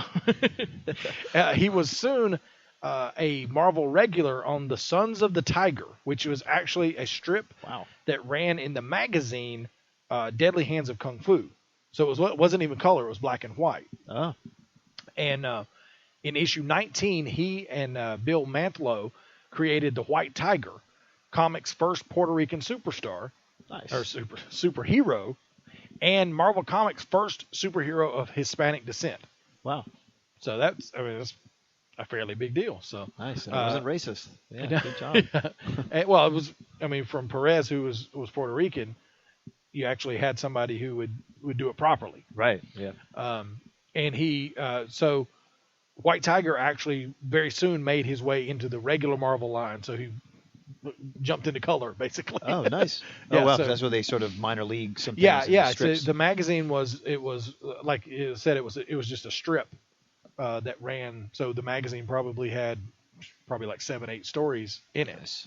And they would just do one kind of, like you said, kind of like a minor league. Let's see if this works. Right. And then if it does, we pull it out of that and pull it into the regular line. Nice. So White Tiger made it into the regular line fairly quickly. So, in 1975, Perez started working on the Avengers with issue 141, and this is where he really became a star. Yeah. And it's a recurring theme in his career. Team books. Yeah, he loves doing team books. And we were talking about his art before. I mean, Perez is the master of the lineup or like the class photo shot. Yes, he loves that. Anything that has lots of heroes, and that's he's been asked before in interviews what his favorite. Actually, it was a panel at a Heroes Con back in the 90s that Chuck Charles and I were in, and somebody asked him what his favorite thing to draw was, and it's the satellite scene from Crisis on the Infinite Earths, where that initial one, everybody is there, not just because we've read the first 3, and you get one. Yeah, some people there. Yeah, I don't know. I don't remember what issue it is. It will come to it in the series, but there's one where everybody, Golden Age Superman, Silver Age Superman, Batman, like several different versions of Batman. It's like hundreds of characters all in that space station. Crowded. And that was his favorite one. I bet. I mean, it's because the ultimate 2-page spread of every DC character that's ever been introduced. I used to love those posters that would always have like everybody in it. And then you try to look through and see which ones you can name. Which one you know, and you're like, who the heck is that? Yeah. And I know we're jumping ahead here. He's the artist for Infinity Gauntlet as well. Yeah. Which had that sort of similar large scale group shot. So that's great. No doubt. And during the 70s, he worked on many of Marvel's titles, including Creatures on the Loose. I like that title, which featured Man-Wolf. Then he also worked on the Inhumans and the Fantastic Four. In Fantastic Four number 176, he and writer Roy Thomas worked on a story where the Impossible Man visited the offices of Marvel Comics. Oh, God. It's like basically the Mixelplick of Marvel. Exactly. Yeah. And he met several comic creators. I don't know if it didn't say whether he met Perez himself, whether he drew himself into the comic, or whether it was he probably just showed up and like met Stan and stuff like that. What was the name of this comic again? It was Fantastic Four number 176. Okay. Because do you remember the What Ifs? Yep. Marvel had that whole series of What Ifs that were basically the pre-Elseworld era stories and stuff like that. Because they had one where what if the Marvel bullpen had gone into space and then it came back and like Stan was Mr. Fantastic. And it was like that's weird. Yeah, it was drawn poorly and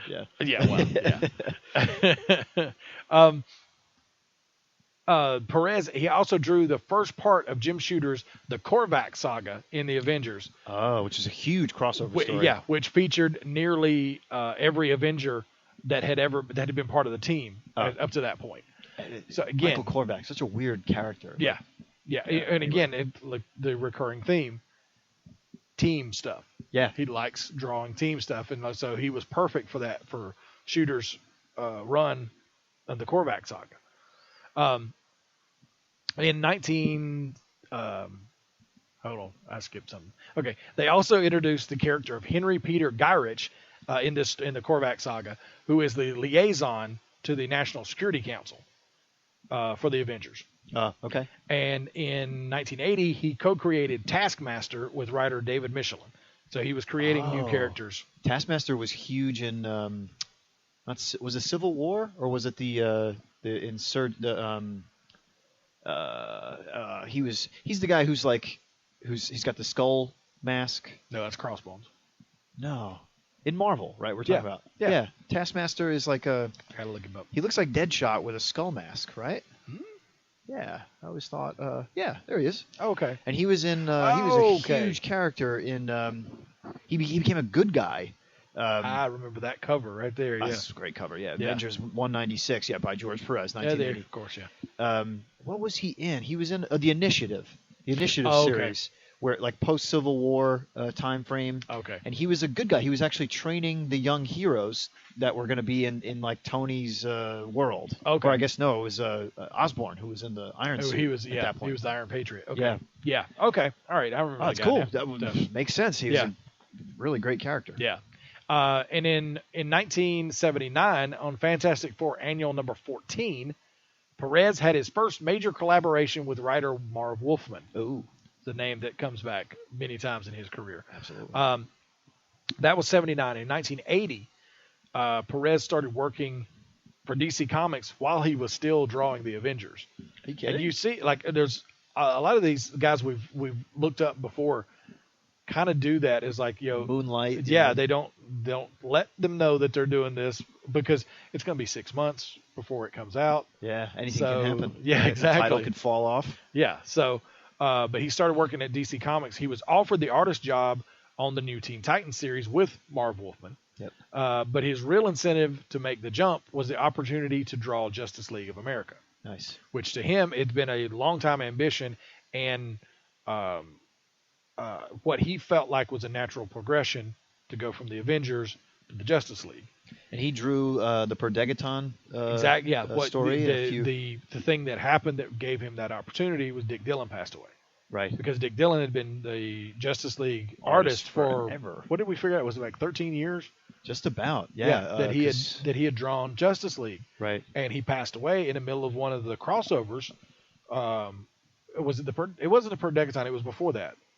That he had passed away. Yeah. Because I remember in one of our Exploring the Multiverse segments, we actually came across that. It was 1980. Yes, when Dick Dillon died. No, it was the one in the Kirby, the Fourth World. Oh, in the Fourth World. That's right. That's right. Yeah. Yeah. That's when Crisis on New Genesis and Apocalypse. Yeah. So it was before Per Degaton. Yeah, exactly. Yeah. So he got the chance to jump in there to take over for Dick Dillon. Yeah.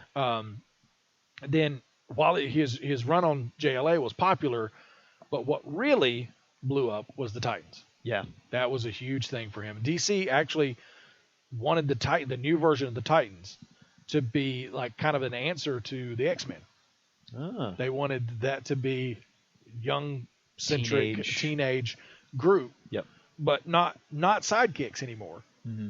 They wanted them to be, to stand on their own. Proper team, That's why, very soon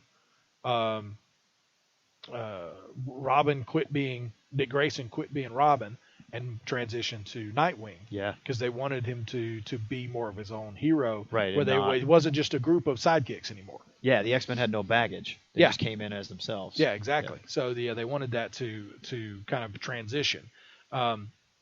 And over his 4 years on the Titans, his work really improved. That's where he really kind of hit his stride and got to where he won award after award while he was working on the Titans. Nice. Because his work just leaps and bounds. Is he an Eisner Award holder? Many times, yeah. I'm sure. Yes. Okay. An Eagle Award, a Kirby Award, for different ones. He won Artist of the Year a couple times. He won Best Series of the Year for Crisis with Marv Wolfman. There was bunch of other stuff that he won. It was crazy. That's awesome. He became really one of the most popular artists in the industry during his Titans run. In 1983, Perez designed Lex Luthor's battle suit, which first appeared in Action Comics number 544, and it's still used today. Yeah, with the mirrors. The green suit with the big.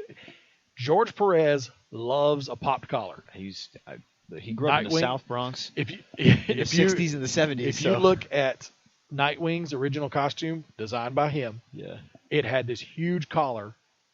And even before then, when he would draw Robin, he had the big collar on Robin too. Well, maybe he was a fan of Green Lantern, of Alan Scott. Yeah. You think about Luthor's battle suit. It had those pieces on the side that stood up, which makes no sense. That's blocking your vision. That's why the mirrors got put on. Exactly. Remember the little mirrors that popped out so you could see? You could see it. But that was huge in the superpowers. Exactly. And that was that was it was a toy. So he's made quite a bit off of that design there. So because every time they do it as a toy, he gets a kick right there. Oh man, what a deal! That's awesome. Exactly. In 1984, which just gets us where we are in our multiverse segment. Yeah. In 1984, Perez took a leave of absence from the new Teen Titans to work on his new project with Marv Wolfman, Crisis on Infinite Earths. It featured every single character DC owned. So right there, that's the draw for George Perez alone. Yeah, right. I got to get to draw every single one. I get to draw everybody. Yeah. Wolfman and Perez also produced History of the DC Universe, a series to summarize the company's new history. So they were kind of working on that at the same time. So you could just wrap your head around that. That's a ton of stuff. I mean, there's not a lot of. It's not like paneled art. It's more paged. Yeah, with more writing. A write up about a hero, and then he would draw a little contextual image. Yeah, but you're still drawing every an image of every character. It's true. Yeah, it's true. You got that of mine, by the way, right? Yes. Okay, good. I just want to make sure. Yeah, exactly. The library system of mine is, it's not really. We need to work on a checkout I got to system. work out. Yeah, we need to get you a card with your name on it. Yeah. He also worked on special issues of Superman and Batman. Like Batman 400 was, it had a bunch of different stories in it. He did one of the stories in that. I think he inked the last issue of the Superman series. Cool. Before it renumbered. Yeah, before it renumbered. And in 1987, Wonder Woman was rebooted, tying the character more closely to the Greek gods and getting rid of many of the extraneous elements of her history. She could fly now, right? She didn't have the invisible jet. Yeah. And Greg Potter actually originally started working on that stuff, but then Perez came in as a plotter and penciler, and then eventually just basically took over full scripting details on that. Awesome. And he stayed with that. Until as the artist until issue 24, but he remained as the writer until issue 62. Oh wow! So it was quite a while that he spent there, and he took his inspiration for the reboot from John Byrne and Frank Miller's work on Superman and Daredevil and Batman. Actually, with John Byrne, he did the Man of Steel series that kind of reimagined Superman after Crisis. And then Frank Miller's work on like Year One to kind of retell the character as those are so good, the Year Ones. Oh yeah, absolutely. Yeah. So that's where he took his inspiration for that. He unfortunately in around 1991 he became unhappy with the DC editors.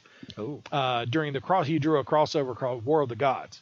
Yeah, I remember that one. Yeah, but he obviously had a connection to Wonder Woman there, and was going to end the War of the Gods crossover with I don't know if it was her or some other. I think it was her getting married. Whoa! And they rewrote him for some reason, and then gave that issue to somebody else. Ooh, yeah. Why? So he kind of went, okay, we're done here. Yeah, why? That's shifty. Yeah. Yeah, exactly. Yeah, I'm not Just sure. say no and explain yourself. Yeah, exactly. Yeah. Don't need to. Yeah. So yeah, he with that whole thing going on, he left. Actually, he left during War of the Gods. So, but I mean, if they took it and gave it to somebody else, it was more of just. I mean, that's not you quitting. Yeah, that's it being taken away from you. Yeah, you're out. Yeah. But he left DC and returned to Marvel Comics. On his return to Marvel, he started penciling the 6-issue series Infinity Gauntlet with writer Jim Starlin, although he left partway through issue 4 because of his heavy workload, because he was still working on Wonder Woman. Oh. Not necessarily not the War of the Gods part, but he was still working. Gosh, who took over for him? Because I noticed because I read that series as it was coming out. Mm-hmm. That there was a shift in art. And I thought, okay, well, I don't remember who took over. Yeah, wow. But George Perez kicked it off. Yes. How many issues? He did 4. 4 issues. Like out of 6. halfway through the 4th one, he left. Oh man. But unfortunately, that kind of quick succession like that got him a reputation for basically not finishing projects. Oh, that's awful. So it kind of pushed him out of the spotlight for a while because of the bad timing. Yeah, it was just bad timing. We overcommitted. It sounds like. Yeah, really. I mean, and that was something I noticed that it's like a lot of these dates are overlapping. It's like 19 whatever, he's working on this, but he's also working on this. Then he's inking stuff over here, and he's still writing Wonder Woman for a long time. Yeah, and he's doing other series, like artist for other series. He's about 30, 32 years old at this point, right? He said 50 what? 54. 54 when he was born. So he was 30 years old. Yeah. When 31 when Crisis started. Yeah. Wow. Yeah. Wow. So he had a heck of a workload there. Yeah, right. So that kind of burned him out, and like I said, it kind of pushed him out of the spotlight. But he still through the 90s he worked on several different series. with different companies, including Hulk Future Imperfect. Oh. That's the one where you go to the future and you meet the Hulk's future self, the Maestro. Well, who's the Credible Hulk? No, he's not credible. No, he's not credible.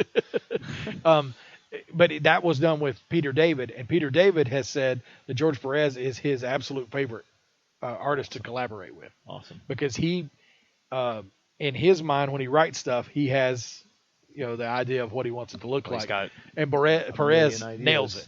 Yeah. He nails it. Right. And gets the closest to what he sees in his head is it's going to look like. Yeah, I guess that's the thing, is that like when you're a comic artist, you really have to have a writer's sensibility as well. Right? Yeah. To really sort of understand, okay, well, how am I going to sort of... Well, and you notice a lot of them, they do double duty. Like this, Perez is known as an artist, but he was a writer. Yeah. Yeah, he wrote for a while. Yeah. So that's awesome. Yeah. So yeah, I think it's a very good quality to have for all of them to kind of know the way of visual storytelling. So you kind of have to have that. So yeah. In the 90s, yeah, we got that. He returned to the Titans world in 1996 as the inker on the new team. That's when they introduced a couple of new members to the team. Like Starfire was gone, Raven was gone. I think Nightwing was still there at that time, but they introduced a couple new people into the team, and he was the inker on that. He also returned, again, in 1996, exact same time, he also returned to the Avengers for a 3-year run. Oh, awesome. So at the same time, he's actually working for both companies right there. Again, yeah. Yeah, again. He didn't break off and go to Image. No, it's true, yeah. He did also try his hand at being a self-publisher, though. Oh. That did not work well. He ran into financial problems, and unfortunately, the thing he had come up with called the Crimson Plague, it never got winged, never got off the ground. So that may be sitting in college football joke in there. Yeah. Roll Tide.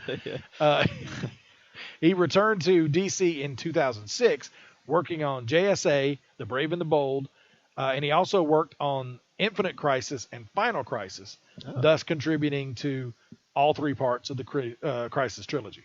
That's great. Yeah, so he is the one person that's worked on all three of them. Yeah, very cool. In 2001, when DC launched the New 52, Perez started working on the new Superman series, the Green Arrow series, and a new Teen Titans hardcover with Marv Wolfman. That was, of course, just a one-shot deal. I think it's called Games.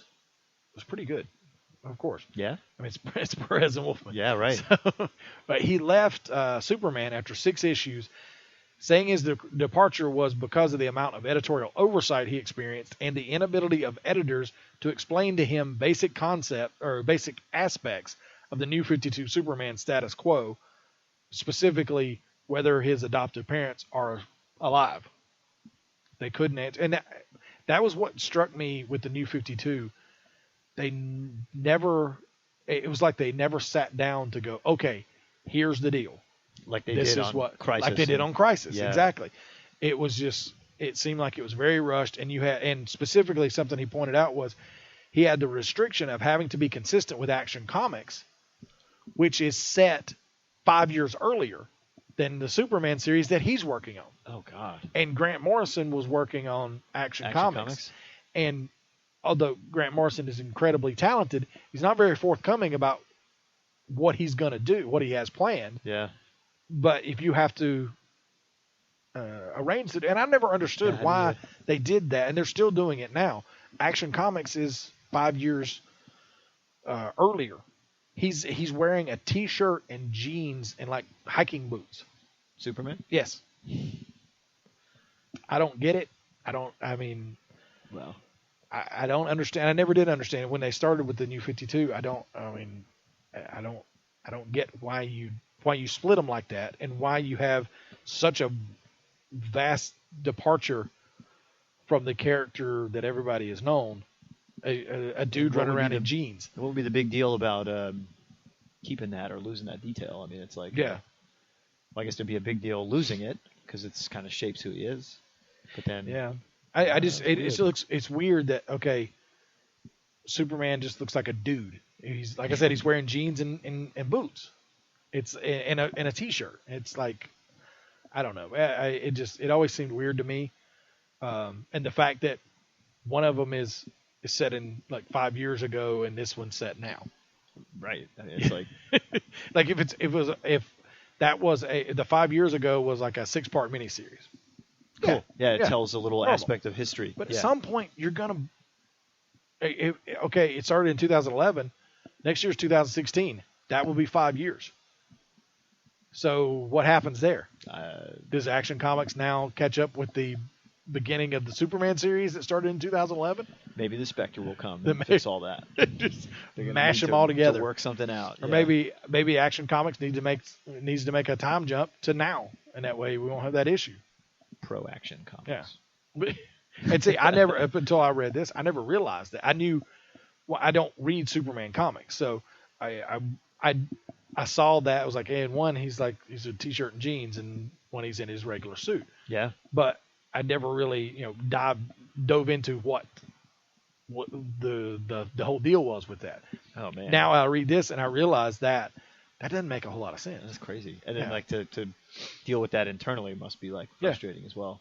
Oh, it had to be really frustrating. Yeah, right. Especially when you're a person who you're known as the great cleaner, right, of continuity. Exactly. I mean, you do that hard work and to figure it all out, and it's like that's nuts. Yeah. So and then he's been working on some something recently. It was called George Perez Sirens, if I remember correctly. It was from a smaller. DC? No, it was from a smaller publisher. I read it. It was okay. Just wasn't up to his usual standard kind of. It didn't catch me. Okay. Yeah, I'm seeing here. Looks like a female team, all female team. Yeah. With a very Raven-like character. Yeah, exactly. Yeah. Yeah. Yeah. It did. I think I read like an issue or two, and it just never really caught my attention. It's by Boom Studios. Boom Studio. Okay. Yeah. Is that the same company who makes Toon Boom? The software? No. Okay, so it's different company altogether. Yeah, it is. Okay. Yeah. Yeah, these characters sort of have a little bit of Legion of Superheroes vibe to them a little bit, but a lot of them are very much like major DC characters. Yep. Yeah. Wow. Well, I guess that's what they get. Yeah. Yeah. Yeah, there was something I saw that Liefeld did recently for Image Comics. I figured, if it's for nothing else to have something to make fun of, let me pick it up and check it out. And it was all, and granted, he's ripping off himself, but it's all rip-offs. It was like Deadpool rip-off, and then there's a guy with really pointy claws and like a mask with little points on it. It's like, you're ripping off every major character that you've ever worked on. What are you doing? Maybe that's what happens to you. At some point, you just go, all right, I did a costume, a cool costume guy. I've got enough pop collars. Where do I go from here? Let's just steal that. Run out of stuff. Hearing you say this stuff about New 52, I'm like scared to go and read it. It's like because I haven't done the New 52 stuff yet. Yeah, but then it got blown up again. Yeah, exactly. In Convergence. So. Yeah. So I don't know if Action Comics is still 5 years ago. But like I said, 5 years ago is almost now. Yeah. So it's been running for almost 5 years. So what are they going to do with it then? That's a good question. And now we've got, Convergence has happened, so it could just be another Earth. Yeah, somewhere. Yeah. But I think you have to have some type of disclaimer. With Action Comics, you have to say, oh, this is a world where Superman he wore a t-shirt and jeans the whole time instead of getting the suit. He had sponsorship from Faded Glory. Exactly. Yeah, he was American Eagles outfitters. So I think it needs some kind of, just like the Batman series. You got the Robo bat suit, right? guy. And in the Justice League, it's Bruce Wayne. Bruce Batman. Wayne. He's normal. Yeah, but there is no explainer. Yeah. So it's the guy. It's bizarre. It is what it is. Yeah. But that is our showcase on George Perez and a short little side trip on bashing the New 52. Yeah. All right, we're going to take a break, and when we come back, we're going to start our Crisis Exploring the Multiverse segment. Our hailing frequencies are always open. Find us on Facebook, Twitter, or Instagram. Just search Ninja Troll Digicast or drop us an email at ninjatroll@digitaltuxedo.com. Man, do I love card night. You ready, boys? You got a king? Go, fish dad. Oh, come on. This is WWE superstar Titus O'Neil. The smallest moments can have the biggest impact on a child's life. Take time to be a dad today. Learn more at 877-4DAD-411 or visit fatherhood.gov. Brought to you by the U.S. Department of Health and Human Services and the Ad Council. I'm Cully Hamner, artist of The Question in Red, and you're listening to the Ninja Troll Digicast. All right, welcome back to the Ninja Troll Digicast. And it's time. We've been waiting on this this day for several weeks. We figured out it was 20 years. 18, 19. Since 1819. we started it. Mike tried to read Crisis months ago, and it was very, very confusing. So we decided to start this whole journey to explore every instance of a crossover into the DC universe, multiverse. Yeah. So that we could lead up to Crisis. And it actually, like I was saying, I've read Crisis before plenty of times, and I read DC Comics, but there was still stuff that was kind of confusing to me. Characters that were in dark corners. Yeah, exactly. Yeah. So this is actually helping me now that we've gotten back. Not only am I just kind of revisiting Crisis, which is really cool, but now I have more context to go with it. So I think this is actually really really good to do it this way, so okay, this is where these characters came from, and this was like we were talking about before we started the show. Blue Beetle, this was his first instance of being in DC Comics at all. And you think he's been there forever? You just feel like he has. Yeah, because they had just bought Charlton, I believe. Yeah, it was I think one of the last big companies they had picked up. So this is it. This is the final. We've reached Crisis. So let's explore the multiverse. Now it's time to explore the multiverse. On the Ninja Troll Digicast. All right, we were just sitting here looking at the crazy, cool wraparound cover that awesome. That George Perez did for the first one, where you see many of the main characters that are being introduced in there. You see the worlds crashing together and blowing up, and a Gray at the Temple Superman running, Firestorm falling down towards the bottom, and this dude Simon. I'd completely forgotten about him. Yeah. He was a Teen Titans villain. Oh, okay. He was that, like, exposed brain, like with like an aquarium bowl on top and a ponytail for some reason. That's lovely. And you can see Alexander Luthor, the senior, right? He's the one hero on Earth 3. And apparently he's wearing like a St. Louis Rams helmet. Apparently. He's a fan. The L is for Lewis, not Luthor. That's right. So, yeah. Right, we Mark Wolfman, George Perez, and Dick Giordano, right, our writer, penciler, and inker on this book. So, as Timmy mentioned, right, we're finally here. I can't believe it. Yes. We're going to do Crisis on Infinite Earths in 4 parts, so we're going to go 3 issues at a time. So we're going to sort of break down, talk about what's what, give the sort of arm-length perspective, a 50,000-foot view, so to speak, of everything going on. And, we'll see if we're still confused. Yeah. And Timmy will be here in case, he'll jump in and save us in case we we go in the deep end. And that'll be that. So I'm very excited. So I've got we can sort of click through. I've got the summary going here. Mm-hmm.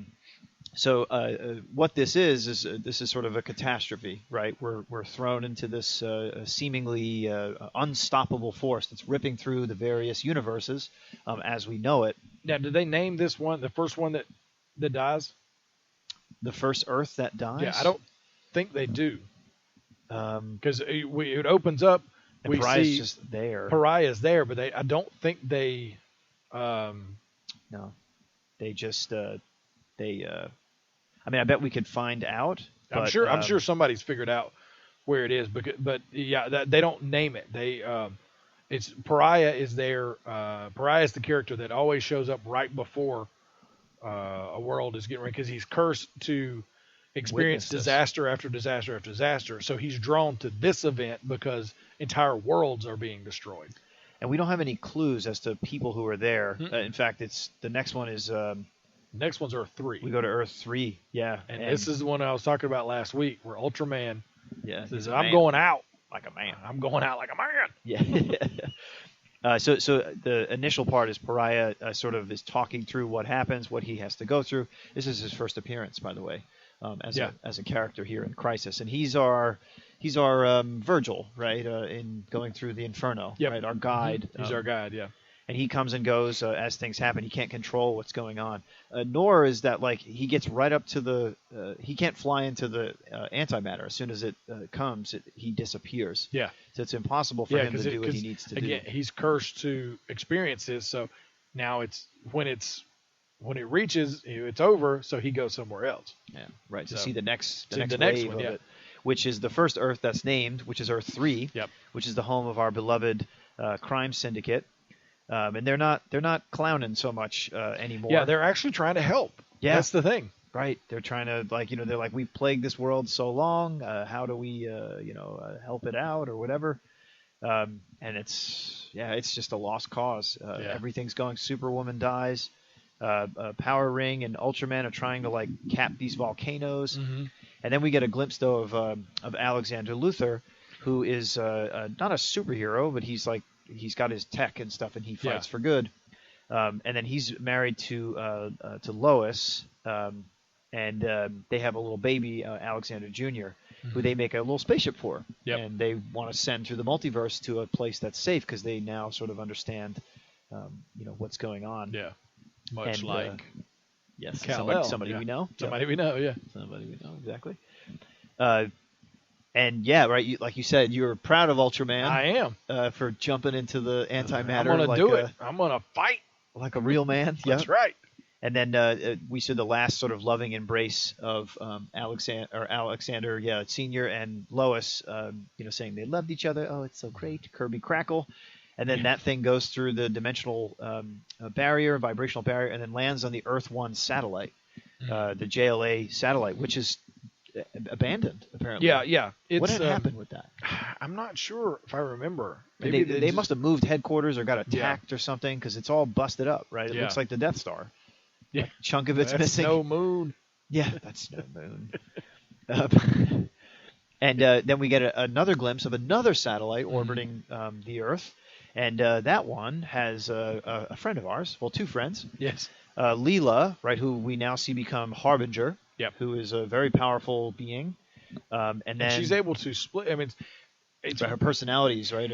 Yeah. It's weird because they don't really lay out what her powers are, but you see her split herself into several different versions of Harbinger to go do these things. Yeah. But then when she comes back and pull them all together, she becomes Zyla again. Right. So it's weird. Maybe that is, I don't know. Well, Harbinger is a bringer, right? As a warner, isn't that like the Harbinger's what it means to be a Harbinger? Like, aren't they the Harbinger of death, right? Yeah, sort of they're the forerunner. They're the ones that gather, I think, maybe. Well, that's what her job is, right? She's sent by Monitor, who now we actually see for the first time his face. I don't think we saw his face before. No, before this. Yeah. Just his hand, his Dr. Claw hand, in Teen Titans. A Harbinger is a person or thing that announces or signals the approach of another. There you go. So she heralded, like Silver Surfer. Yeah. Galactus. Yeah. Exactly. Yeah. The Purple Man cometh. That's right. And so the first place that she goes is Gorilla City, right? Which you had mentioned, and I believe this is on Earth 1. Gorilla City, right? Yes. It's deep in the heart of Africa. Yep. The only person that they've ever seen. The only person that knows about it is the Flash. Who's been there, and she needs Solazar. Solivar has the pop collar. Check him out. He totally does. Yeah, he is. He's a not even gorillas get away from the pop collar. Unbelievable, George. Come on, man. He loves it. Harbinger arrives, picks up Solivar, and says, "All right, here we go," and they transport. And then we're instantly then moved to the 30th century, where now we are seeing a Dawn Star, and she's flying around. She's obviously somebody else who's also of interest. And Harbinger comes and like kind of sneaks up on her and says like, "I need you." It comes through the wall and grabs her. Yeah, and that freaks her out a little bit. So she's now taken from Starhaven, which I suppose is the city. She's called the Tracker from Starhaven. I don't know if that's the city where, because they're actually in Metropolis. Yeah, Legion is based in Metropolis. Maybe that's where she's from. Could be. Starhaven's where she's from. And she is Dawn Star. That's her name. Yes. And then we jump to 1942 on Earth 2, and dun, dun, dun, dun, dun, right, we're in the middle of a big Bond rally. A sock hop. Yeah. You're 1 decade too late there. Yeah, I know. And then, oh gosh, the oven won't light. And then Firebrand, right, our favorite 40s fire hero, just, bam, lights it, and there she goes. Got it. And then Harbinger freezes time and then appears. And then Firebrand is like, "Oh my god!" Firebrand freaks out. Yeah, right. And her name is Danette. Yeah, is Firebrand's real name, so that's a killer name. Yep. And then she's like, "I don't know why, but I trust you, but I do." Let's click our heels and go. She's got the asbestos pantsuit she changes into. That's right. The asbestos pantsuit. It doesn't catch on fire. So. It must work. Yeah, right. What was it? Samson? Isn't Samson the company that makes the suits that like won't burn? All right, cool. But now we get a glimpse of a sinister bad, right? Somebody sort of peering. Somebody's watching. Yeah. So if you go back, it says they vanish, but their disappearance does not go unnoticed. Someone with a huge brow. Yes. It's got a serious. Overreaching eyebrow ridge, and has a throaty laugh that echoes from the room. And then we are transported into what I appear is Earth 4. It doesn't say. Yeah, I would assume it's Earth 4 because they don't really say. No. But this would be Beetle's world. Blue Beetle. Ted Cord. Ted Cord is fighting with the guys who have somebody held hostage. Yeah, and on the edge of a building, they're gonna like drop her. And he just totally kicks their butt and like talks about it's my job. It goes with the blue Union suit. So a Union suit, if you don't know what that is, the Jockey Corporation long underwear created that a long time ago, and it's basically the full body underwear. I mean, pretty much. Which if you get a streak on that, you're done. Yeah, you're done as a human being. And now Harbinger is sort of she's moved to this new Earth, and then they don't tell us, but she sort of goes through time, sort of looking for different people. And I think the next person she goes to... Next one is, it says 45,000 years ago. Oh, right, it goes to Aryan.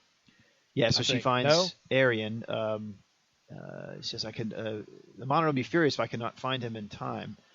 And, so she doesn't find him there, but is then noticed. But then and then when she last realizes her plight, she's being observed. There's different parts of her. That's the thing that was confusing me there for a second. This is part of her that went back 45,000 years ago to find Aryan. Okay. And that's the one that got attacked by Shadow Beast or whatever. Yeah. And that was the one. And then the next page, she is Earth 2 from the present, where we meet. This is a new Psychopirate. It's not the one from the stories we've been doing. Okay. This is a new one. Roger Hayden. And he actually talks about, he says, find Halstead, who was the first Psychopirate. Oh, because he was better than me. Leave me alone. Okay. Yeah, he's like right on the edge of just crackers. He's in a rubber room. He's in like a because he can't take institution. He can't take the emotions. Yeah. And that's what actually using his Psychopirate powers actually helps him get rid of them. Oh, that's right, because he feels, to soothe him. Yeah, later on we'll find out he feels the need to want to because if you don't, the emotions get bottled up inside of him, and that's what drives him crazy. It's like the bloodlust for the Lazarus pit. Yep. And then she makes the Medusa mask appear, which is his sort of mask that I think he wears until he wants to reveal himself, right? To protect people. Yeah. It is a really cool scene, right, where you see it sort of turn on him, and then they transport. And then now we're back 45,000 years ago, and I guess we realized that Arian perhaps was the one who attacked, because we see a shadow, but we don't know if it's yet a shadow demon who come out of the tuning forks. Yeah. So Arian is a magician, right? He's the Lord of Atlantis. Yes. And he's got some crazy hex powers. It's one of those dudes that I had no idea who it was. I still don't. Yeah, apparently. But they used everything that DC has ever published. Yeah. So everything had to be wrapped had in. To be wrapped in, apparently. So, and his thing is always by Deidre's chain. It's his great Caesar's ghost. I guess so. Deidre is a really important person. And then we shift to Earth 1, the present. We see Firestorm, who's sort of flying around. This is pretty funny. Yeah. And then he goes into the prison wall of, what is this place that they're holding people? He speeds across the night-cloaked city, and there's definitely no reason why. She better be right about this. Instead of saving the Earth, I could be committing suicide. So it just says the prison's wall. I guess, we don't know. Doesn't give a name to it. But it's housing Killer Frost. Yes. Who is his arch rival? Arch rival, mortal enemy. They're fire and ice, and she's not having any of the craziness that's going on with Ronnie Raymond. He changes her, like, she's firing ice bolts at him. He changes them to flowers. Yeah, while he's talking and breathing steam, which I love. And then Harbinger appears with Psycho Pirate, and then she transforms. Psycho Pirate makes Killer Frost become nice. Yeah. And fall in love with Firestorm. Yes. Because they need to go work together to defend one of the tuning forks, which we learn a little bit later. And then we're back on the still in Earth 1 present time on Monitor's satellite, and let's see, he's dispatched all of her to find things, and let's see, he's basically saying you better do it. All that good stuff and everything. Well, he's remarking that he's raised her from being very young. Yeah, several times it's mentioned he saved her from something and raised her. Yeah. So he saved her from something, which we'll find out. Yeah, as it unravels. And then this is the first, I guess, of the many, the few, but epic George Perez large scenes. Yeah. But this is inside the Monitor's satellite. Yeah. Right? We're never in the Justice League satellite. No. It's always... and this is a much smaller grouping. It's like the original group that they tried to pull to do stuff. Right. And so it's a smaller group than the big, wide-ranging shot we would get later in the series that has everybody in it. Totally. So far we have Ted Core Blue Beetle, we have Dawnstar, we have Solivar, we have Geoforce, Cyborg, we have Psycho Pirate, Salt and Pepper Superman, Obsidian. I guess that's John Stewart. It is, yes. It is John Stewart. Yep. Okay, I recognize his Firebrand. older costume. Firebrand, Firestorm, Killer Frost. What's his name? Dr. Polaris. Dr. Polaris. There we go. Master of Magnetism. Master of Magnetism. And Arian. And Arian. And Simon. Simon's up there in the... Where is he? Up, right second level here. up there. Yep. Gotcha. Okay. With his little ponytail. Weird. Yeah. And Obsidian and Salt and Pepper Superman are both from Earth 2. Right. So they know each other. Obsidian is the son of Alan Scott. Alan Scott, yes. Yep. Yeah. So they know Firebrand, but they don't know. But she doesn't know them. Which is weird. Yeah. So is she from another? Because she's from the 40s. Yeah. And then they're from present. They're from present day, I guess. I don't know. Yeah, they have. I'm already to work confused. that out. All right, we'll write a letter. Maybe it'll get into the thing.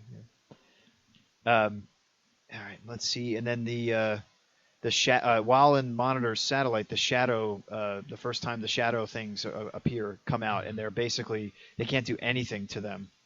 I think one person has effect on it. Is it Blue Beetle? Is it or Firebrand? It's one of them. They all try to Obsidian is able to with his shadow powers, yeah. right? Yeah, they all try to fight him, and they're less than effective. Yeah. Even Simon's using his psionic powers. It's not doing anything. Nothing's happening. Yeah. And then I guess let's see. Then, like a sudden swell of sun, a burning, blinding, or coruscating light explodes in the dimly lit chamber. For a moment, no one can see. Then, an instant, Obsidian is forced to back into his non-shadowed form, and then the demon shadows sort of disappear. And then all of a sudden, we realize that there's a bigger, larger force lurking.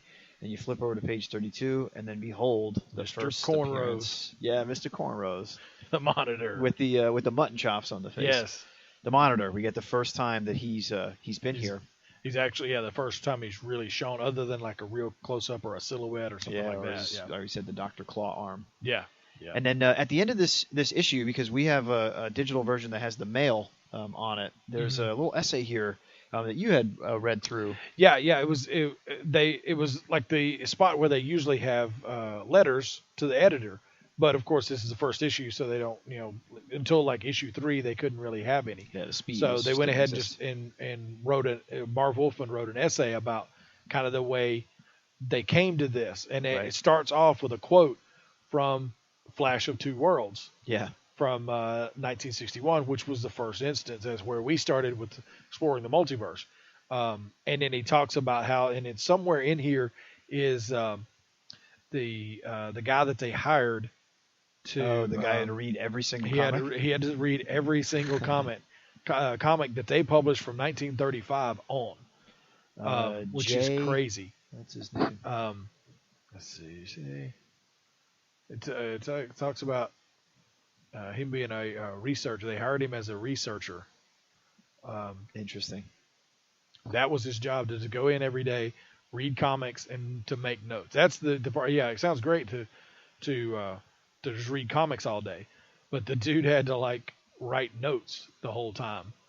And I don't see it. Just scanning through here. Yeah, if it's mentioned.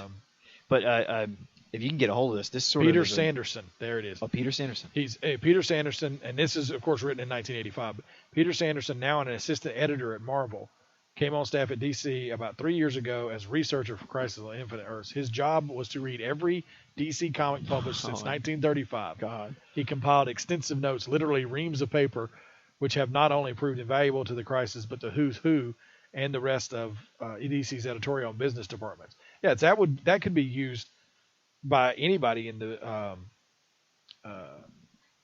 building to go, okay, yeah, what happened? What's the continuity look like? Yeah, that's awesome.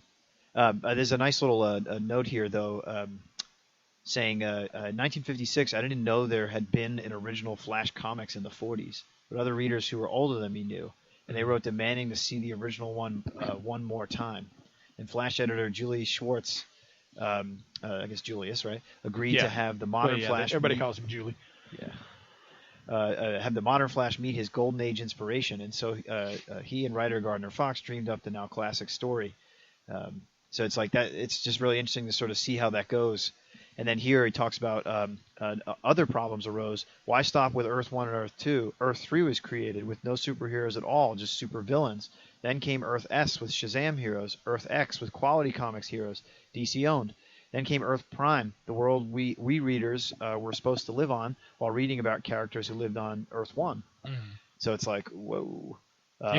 Yeah, and then, why did some characters age and stay young? Black Canary crossed from Earth 1 to Earth 2, yet she wasn't old as her fellow Justice Society members. Why? Easy answer. The modern Black Canary was the original one's daughter. But that's not true. Yeah, exactly. They retconned that, yeah. All right. Well, they did here, because we saw a few stories back that the Thunderbolt did that. Yeah. Okay. But gosh, it's like a lot of the reprintings of this stuff don't have these letters. And it's like, this is such great stuff. I mean, this is really the context of the whole comic. Yeah. And the whole story. Yeah, that's hilarious, by the way. Yeah, that guy. Yeah, Tim and Eric. Yeah.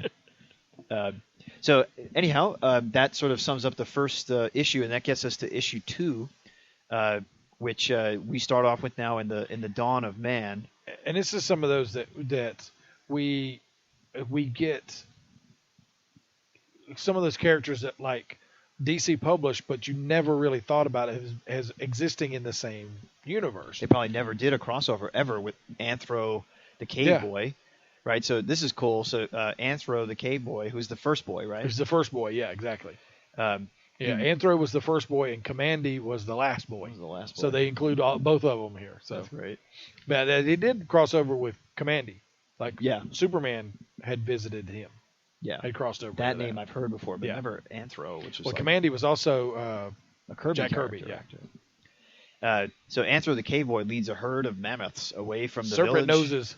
Yeah, of the serpent noses of the Bear Clan tribe. He's a hero there. Yep. After falling from atop one of the great beasts, he peers through the underbrush where he sees an image of a great futuristic city, right? Which is there for just a moment. He shakes his head, and when he looks again, the image is gone. In addition, the herd of mammoths that had corralled is likewise missing. All right. Then we sort of jump to the 30th century. Members of the Legion of Superheroes discover there's some mammoths around, stampeding through Plaza Square Metropolis. Colossal Boy attempts. He grows, I guess, right? He's a giant man. Yep. Attempts to scoop them up into his giant arms, but then they suddenly disappear. Upon which we now go to Earth 1, and we see in Gotham City that the Joker has just finished murdering film mogul Harold J. Standish. And I have to say, the Joker drawn by Perez, and for that matter, Batman, crashing through the window is just awesome. Dark face, absolutely with awesome. Eyes. Really good. Batman crashes in through the window and attempts to disarm the villain, but the Joker keeps him at bay with an adhesive shooting flower. It's like a big goop. Yeah. And then suddenly, and this is a foreshadowing of what's to come, a distraught image of the Flash appears before them, a warning about the end of the world. Batman tries to talk to the Flash, but he disintegrates before his very eyes. And I love that the Joker goes, "Hey, Flash, no fair. You should stay in your own city." And then we jump to the Monitor's satellite. Let's see. And now the Monitor warns his group of assembled heroes that a wave of antimatter energy is sweeping through the multiverse, consuming entire realities. He has established certain devices, the tuning forks, throughout the various realities designed to halt the antimatter wall, and he requires the heroes to travel to each reality and activate each of the devices. Nobody truly trusts the Monitor, but they realize they have little choice but to heed his warnings. So the thing to mention here is that there's critical Earths that need to stay, right? So a lot of them have just been disappearing. Like Earth 3 was a biggie, and it's now dead. Yeah. I guess Ted Kord's Earth is gone. Earth 4, or it might die later. No, I don't. Yeah, because when she picked him up, it wasn't happening. Yeah, it wasn't an antimatter wave. Yeah, it was just she went and got him. Yeah. But he keeps talking to the Monitor keeps talking about his opponent or his nemesis or whatever he refers to him. The more that the antimatter, the more worlds that the antimatter eats, the more powerful he is, and the weaker the Monitor gets. Yeah. So the nemesis grows. Yes. From the antimatter universe, and so we're going to see who that's going to be. Yeah. Okay, so. The guys need to go and get these tuning forks, and inside the tuning forks are all these things, like what are they called? The Shadow Warriors sort of things. Shadow demons. We see Superman of Earth 2, Salt and Pepper Dudes, King Solivar, and Dawnstar travel to Earth AD, the world of Commandy, who's the last boy. And they find the adventurer Commandy scaling the side of an immense golden tower. The heroes realize that this is one of the devices, so that they're seeing, oh, okay, I guess what this is.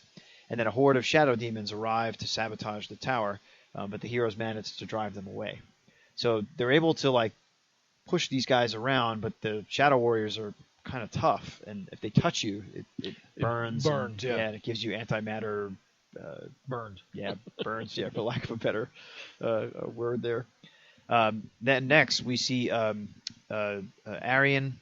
Obsidian and the Psycho Pirate arrive in ancient Atlantis, and then suddenly Pariah arrives, but quickly falls sway to the Psycho Pirate's emotion manipulation. So Psycho Pirate manipulates Pariah, which is and makes him laugh, which is he's like, this is so inappropriate. I don't know what's going on. And Pariah's just always crying. That's always his thing to witness the end of whatever's going on there.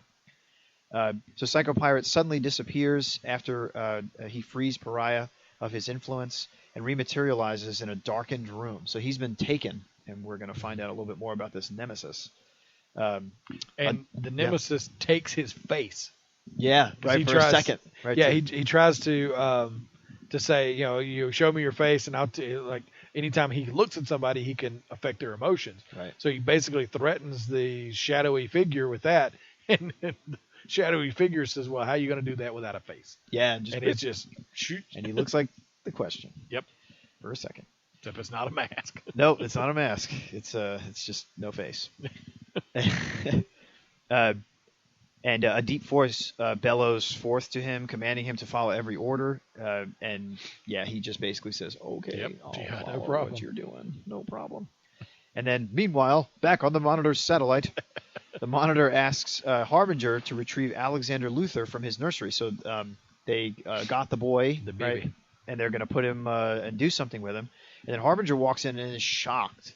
Is that Alexander Luthor has basically aged from a baby, an infant, to a young child. Mm-hmm. So, wow, there's something about him that's very sort of wonderful. And if you look in the shadows of Alexander Luthor Jr., you'll see that he kind of has like this glowy sort of stuff to him. Yeah. The shadows on him you can see like stars and stuff in him. Yeah.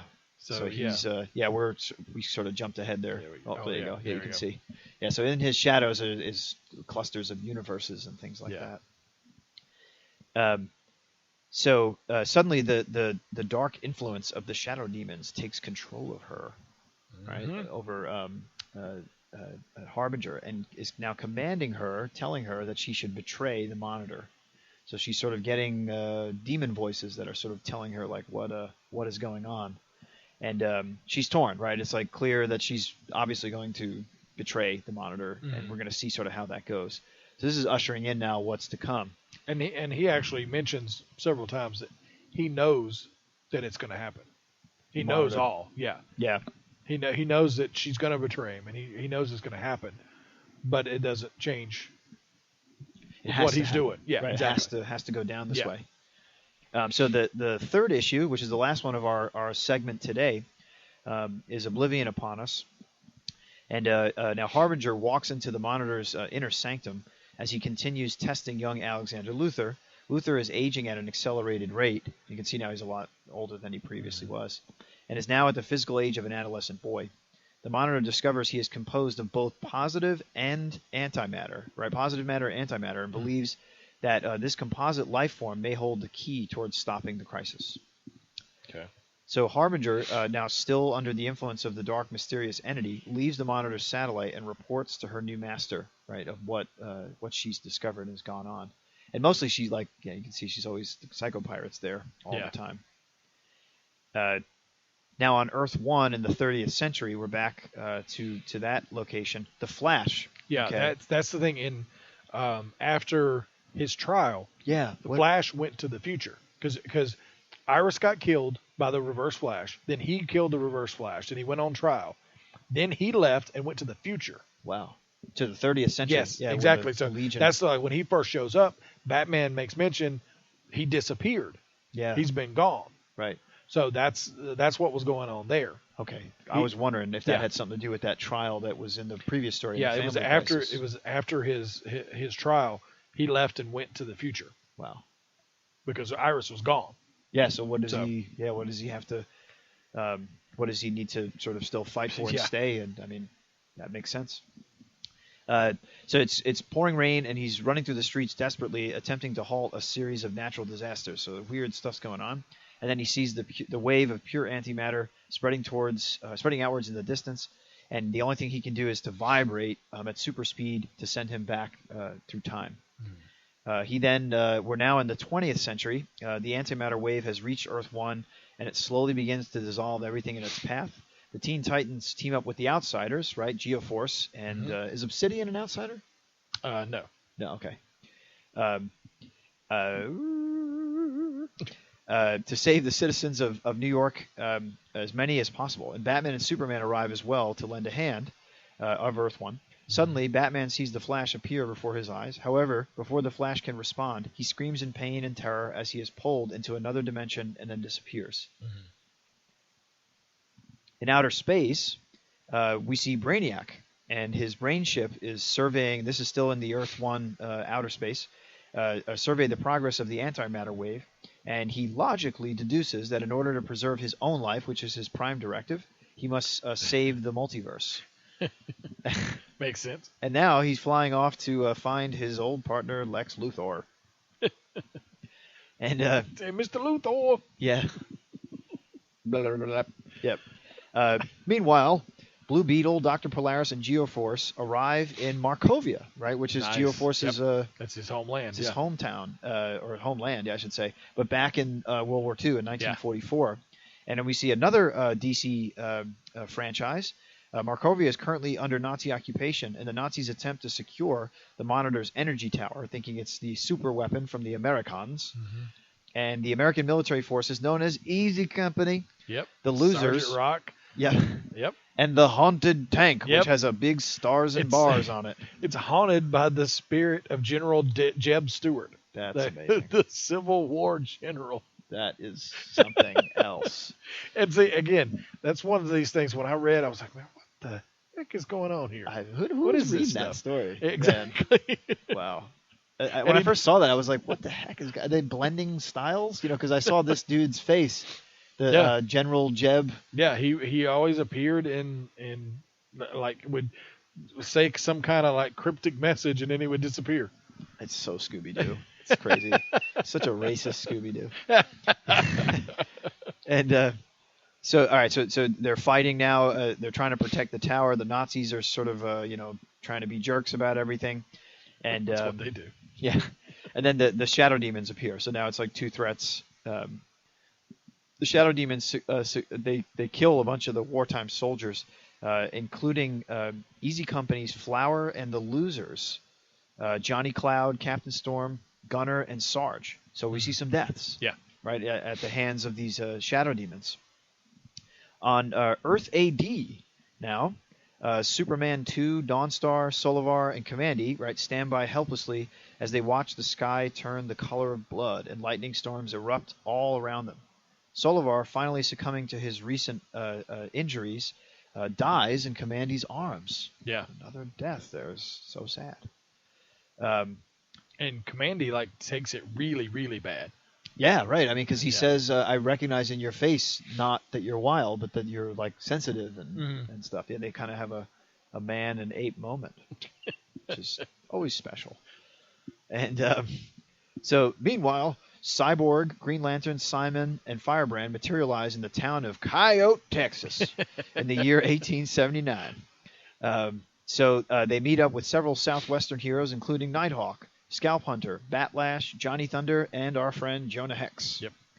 The two disparate groups join forces and locate another one of the Monitor's towers out there. And however, the destructive wave of antimatter that the Monitor warned of strikes the Earth at all time periods simultaneously now. While the other heroes fight against more shadow demons, Nighthawk is consumed by the antimatter wave, so Nighthawk's dead. Mm-hmm. Across time in the 30th century, the Legion of Superheroes share a similar tragedy. While saving innocent civilians in England, Kid Psycho falls prey to the white energy wall. Poor Kid Psycho. Kid Psycho? Yep. I saw him fight Roberto Duran. All right. Sorry. Apparently not of the same world. Oh, okay. There, perhaps. Yep. So Kid Psycho dies, and then back on the Monitor's satellite, Harbinger returns, consumed by her influence of the new Master. She releases a blast of energy at the Monitor. And time for you to die. And this is that's her big stand down moment. And this is where issue 3 ends, and then issue 4, 4, 5, and 6 will pick up next week. And thus shall the world die. And so we're gonna. The cover of 4 has the death of the Monitor. Yeah, he's just straight chilling. Yeah. He's becoming room temperature. But he does. Yeah, he does mention too that he has to create the new Dr. Light. Yes. In I forget which issue it is. I think it was 3. Yeah, I think it was. There's a lot of action in 3, a lot of deaths as well. Yeah, but Let's see. I know it was towards the end. I thought. Okay. You don't see him that much towards the end of, except for like that last page. No, that's it. He talks about despite Blue Beetle's lack of powers, I was hoping the Scarab could aid in the mission here. Unfortunately, that was not the case. His assistance is no longer required. Thus, I'll send him, return him to, and the other wounded one to their own time. So they're sent back to their own world. And then he says, "Oh no, he doesn't say." It's later on, I think, where he talks about, I'll need to create the new Dr. Light. Yeah. He does mention, that he needs to. I think it was in before Harbinger left, in their previous discussion when they were looking at Luther. Yeah. I think he mentions that. And he says something about it's almost time for her, but at first I need to create her. Right. So. I think it's just a little bit around here where he talks about. So we're just trying to look here and see that there's some foreshadowing of coming characters. So we are going to see the introduction of Dr. Light. We will meet the nemesis of. It might be an issue 2 then. Yeah. We'll meet the big baddie nemesis of everything that's going on, and then there's some more shocking deaths that are going to occur that we're going to see. So we are. We're right in the middle of the. It is of the issue thick of 1. It is. He says, Lila, my dear, get me the file on the new Dr. Light. It's time for me to create her. Nice. Because Dr. Light was a villain. Yeah. It was a man, right? Yep. And what happened to him? He died? I don't remember. Maybe he did die. Okay. But yeah, they introduced her. I guess, I don't know if they introduced her in 4 or a little later, but she's introduced as the new Dr. Light. She's a scientist in Japan, I believe. Yeah, it is issue 4. She's full on here. Yeah, she's sort of able to see all this stuff. Kimio is her name. Mm-hmm. Yeah, and she's there with like her dad and stuff. So yeah, we've got issues 4, 5, and 6 coming up. Be next week. Yep. Yeah, and we'll like we said, we're going to pull out all the first appearances, all the deaths, all the Earths, all the things that are sort of going on, colliding, converging, all here. But just a quick recap. We'll have Lady Quark as well. Oh, nice. Yeah, she's about to come on the scene too. So we'll have a new Earth there. So far we've got that are sort of in play. A lot of Earths have been destroyed. I'm sure all the other Earths. Earth 1 has now been destroyed. Yeah. So. Yeah. Right. So the major Earths that have the tuning forks and stuff, Earth 1, Earth 2, but then Earth 1 in like the 30th century, and then 45,000 years in the past. Yeah. Earth 4, where Blue Beetle is from, is there. It's in the mix. I don't know if it's one of the ones with the tuning forks, though. Yeah. And then Earth X, right? Obviously, because we've seen... Well, no, I guess we just went back to Sergeant Rock time. Yeah, because Earth X is when... It's alternate. Yes, alternate World War II is still going on in the 70s. Yeah. So that, or that's maybe even more recent. Or maybe, exactly. Yeah. But we went back to actual, like 1940-something. On Earth Sergeant 1, Rock. Which, well, Firebrand first for... That was Earth 2. Right, for 44 for her. And then we went back to the middle of Europe. For the Haunted Tank and... Easy Company and the Losers. Yeah. So wow, and a lot of deaths. Holy moly! Yeah, that's what happens. Yeah, and right. These were kind of lower tier. We've got bigger ones coming. Right. And actually, in that essay that Marv Wolfman wrote at the end of it, he talked about they wrote out what they wanted to do, who they wanted to kill, and had some minor ones and then a couple of bigger ones. And figured that they would get shot down on those. Not only did Jeanette Kahn, who was the president of DC at the time, she loved the idea. She asked them to be a little bolder. Ooh. And so they may have went a little farther than even they had planned in the beginning. So it was epic. I mean, it was one of the biggest deaths in comic book history. Yep. So one of the longest lasting too. Yeah, sorry, we won't ruin it for you. Yeah. Wow. If you've read this, you know very well what we're talking about. If you haven't read Crisis by now, then and you're listening to Ninja Troll Digicast, you are a unique person. Yes. Yeah, you're good. So that does it for us, and I've decided now that I'm going to come up with a theme song for every episode. Okay, that we do for Crisis. So today we're going to do Crisis, Crisis on Infinite Earths. Okay, so I have been your host here on your lounge singer, the Love Boat Crisis. I'm Isaac, the bartender. Yes. Yeah. And so we're going to be coming back with those next issues, and we're in the thick of it, friends. So grab yourself a copy of Crisis on Infinite Earths. The first issue's free on Comixology. Oh, nice. Yeah, I went and got it, and it was to download it because I love that guided view. Yeah. Sort of thing, and just hang with us. I think this is going to be an excellent. Yeah, it's cool. Yeah. So Showcase, what do we got coming up next? Coming up next week in Showcase, we're going to do Marv Wolfman. Perfect. So the other half of the dynamic duo of Crisis on Infinite Earths, Marv Wolfman. Can you sing it with the Love Boat scene? No. Give it a shot. No, you don't need that. Crisis on Infinite Earths. This is starting to frighten me. Wait till you see next week. Oh, yeah, I'm sure. Before we get out of here, we're going to give you our picks of the week. Actually, one of mine was a pick for me last week. Oh, and I went and got it. But it's still a pick of mine because it was that damn good. Yeah. The I Hate Fairyland from Scotty Young and Image Comics. It is awesome. It really is. I picked it up on your recommendation. It's a very twisted. Now, granted, I have a twisted sense of humor, and this is very twisted. It's the story of Gert, who gets sucked into fairyland, which would be every kid's dream. Right. But she's been trapped there for 30 years. She hasn't aged, and she's really bitter.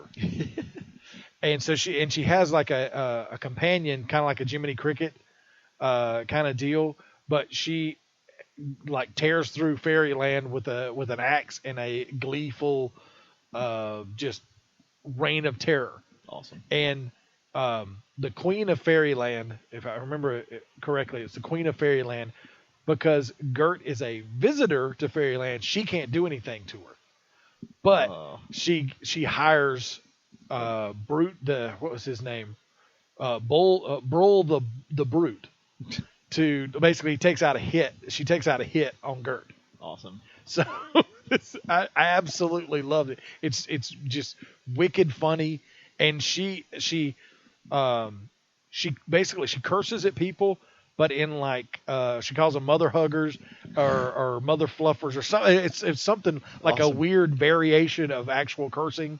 Like what you do. You say people are bad motor scooters. It's exactly. Yeah. So it's a very okay. We're breaking news. We just got into the Ninja Troll. This just in. Ash versus the Evil Dead, which we were talking about earlier.